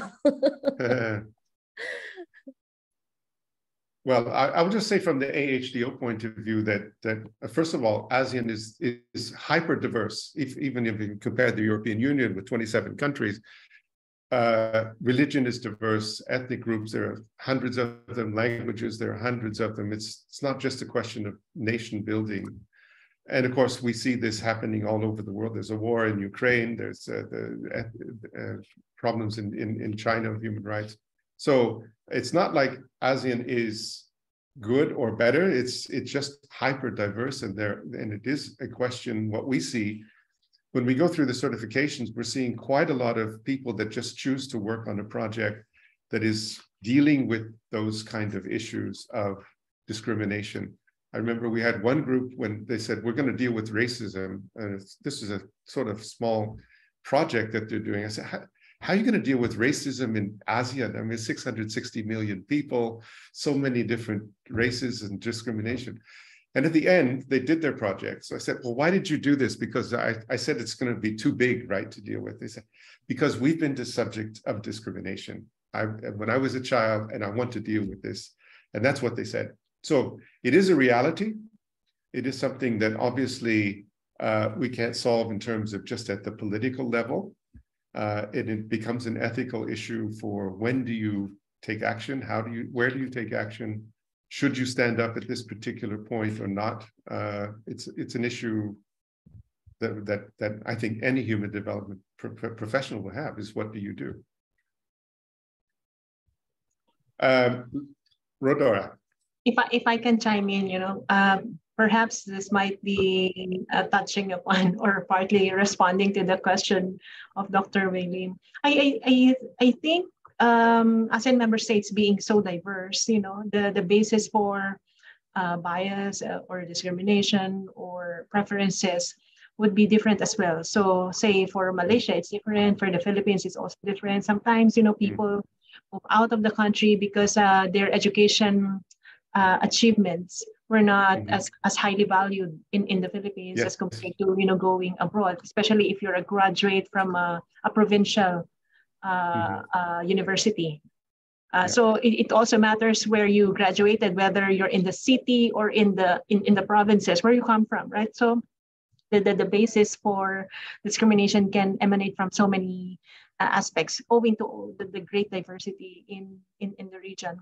So in that regard, I'd like to recall what was said earlier by Dr. Jan regarding, you know, the importance of a culture in order to enforce our laws. Right. So in ASEAN, we hardly have any legally binding outcome documents. We only come up with, you know, non-legally binding, you know, normative frameworks and standards. I think that's where the value of this culture comes in, where while we cannot insist that the country change their laws and policies, because it's a long struggle to change, you know, national laws and policies, but surfacing all these issues, coming up with evidence-based studies, surfacing issues that are probably not recognized by policymakers in the past or currently, it helps in raising the awareness of our policymakers regarding the sources of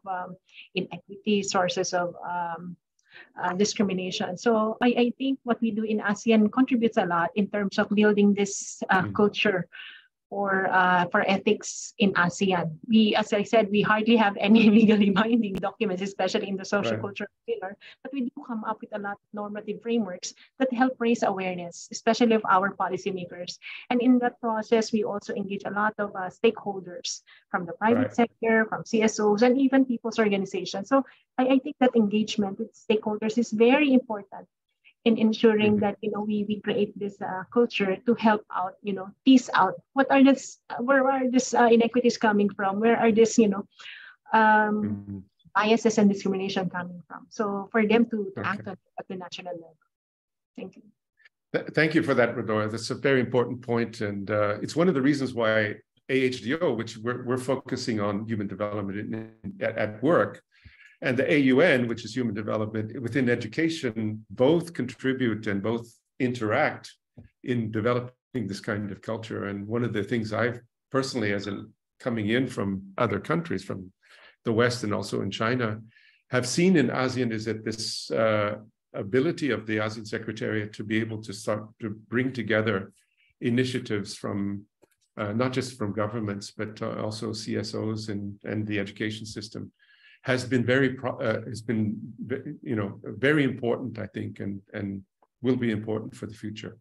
I think we have time for a couple of more questions. So let's get a question for the specific issue of the workplace that Prof. Dong has been talking about. I know that there were some questions. Siri, do you have one? Yeah, so the question is, if we experience a mistreatment on human rights at our work, what is the first thing that we can do as a first-time worker? Wow. Well, for one, the organization must have its own code of ethics, and it's translated into something that is sanctionable. Those items, those provisions that are sanctionable, and the nature of sanctions that must be put in place. And there must be a mechanism for grievances to be aired, and there must be a group or a unit that will look into it, will investigate into it, and will have to render judgment. That is within the organization. Now, if these things are not resolved within the organization, then this is where you will have to bring it out to the organization, where a regulatory body has to come into place. In the Philippines, for example, we have the Department of Labor and Employment. So the Department of Labor, you can lodge your complaint there, but only after you have exhausted all the means within the organization. Otherwise, they will be swamped with so many complaints. Right. Prof. Dong, you're an expert in this area. You know that most of the companies are actually small companies, many family-owned companies that don't have all of these policies and don't have even people that can take care of these issues. So how do you deal with that? That's true. No, that's true. Actually, in my own work, my studies, I realized that HR is operating all businesses, except that for micro enterprises, they are farmed out. The functions are farmed out to different people. Like in recruiting, it may be assigned to one person.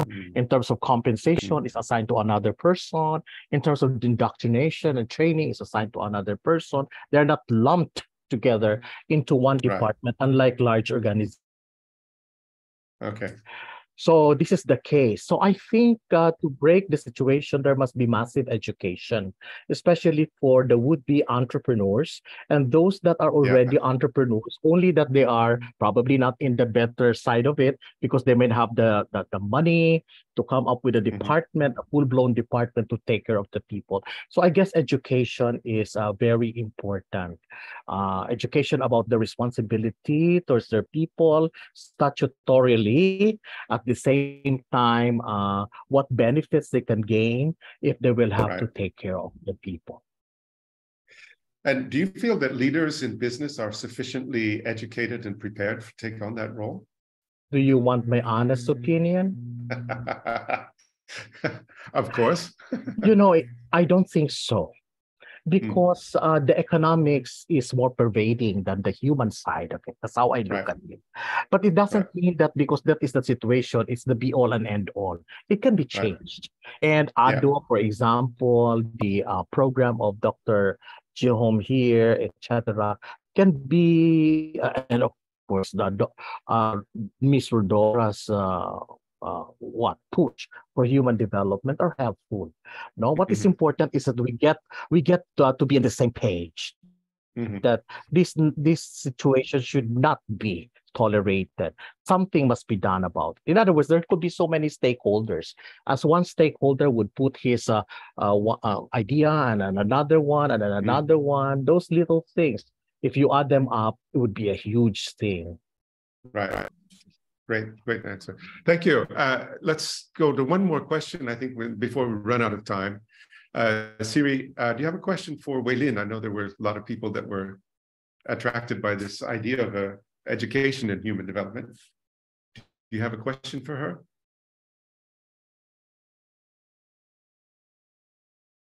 Hello. Yes. Actually, most of the questions would be to like explain more about the master degree and maybe potentially like the process, the administration, the costs, and all of those things. Okay.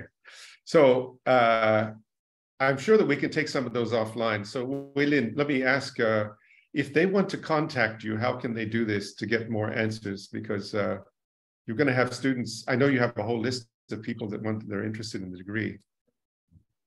Do they write to you, or do you have? They can write directly to me. I will answer any questions because we are in the process of preparing to submit the first intention of proposal. That's the reason why I really need help for the survey. Oh, on that question, Yes, because I need to submit the responses on the survey in the first final proposal of the course. I mean, we have been working on each of the courses, references and all those kind of things, filling in a whole lots of forms, but I still need that survey responses. Without that, I cannot proceed. But can a student fill in the survey, or does it have to be somebody from a company? If the students are working, I mean, why not? Okay, the students are working, so it's coming from the workplace. Yes. Okay, and I want there is a question about cost, and we've seen this in education. Some of the really best degrees cost a lot of money, so you have a choice. Either you're going to have everyone gets a scholarship from the poorer countries. That's been one solution that AUN has used in some ASEAN national degrees, but that of course limits the number of students that can access to a program like that. The other is to make the costs available or accessible to students that are not just from the rich countries or that have a personal, budget to be able to spend a lot on a master's degree. So part of it is the online part means that you don't have to go and live in Malaysia to do the degree. And second part is how much is it going to cost? Do you have a number or a ballpark idea, or is it cheap or expensive, or what can you say to students that are interested? Yeah, based on what I've seen in other master's programs in my faculty, their cost is much higher than what we have, because I think because of the physical interactions and also physical classes. But I will try my best to advocate to have the minimum cost because it is online. But I will certainly need the intervention of ASEAN Secretariat, ASEAN University Network, to help me to achieve this. And also Dr. Jan and Praveen gave examples, and also ASEAN Human Development Organizations, particularly Bob, who is also the expert and academic advisors to this master's degree. Well, they're all these panelists are advisors too. Actually, all of you are actually the institutional advisors. I would need the support from all of you because, like, University of Malaya has their own kind of framework on how to determine how much, and it is not so much of the coordinator who determine, but it is determined by the framework by university. But we can all intervene, So, and I cannot say how much. Yeah, definitely. Okay. Yes. But not it's not, the idea is not to get the maximum amount. I'd just like to mention that because when we do the certification, this is certification of professionals, for those of you who don't know about it. We ask a question of what are the human development priorities? And I'm in cohort 5 now, so this is going through 5 groups of professionals. Every time the #1 human development priority comes out as access to education particularly for young people, but access to education, which is obviously a very big problem. One thing is that I think we all need to know that ASEAN has a policy of having universities that are not too expensive. Europe has also been successful at having universities that are not too expensive. The United States is the total contrary case, in which to get even a medium education, you have to go into debt of hundreds of thousands of dollars. And that creates a question of inequality of access to human development. The second one is employability, and particularly employability of young people.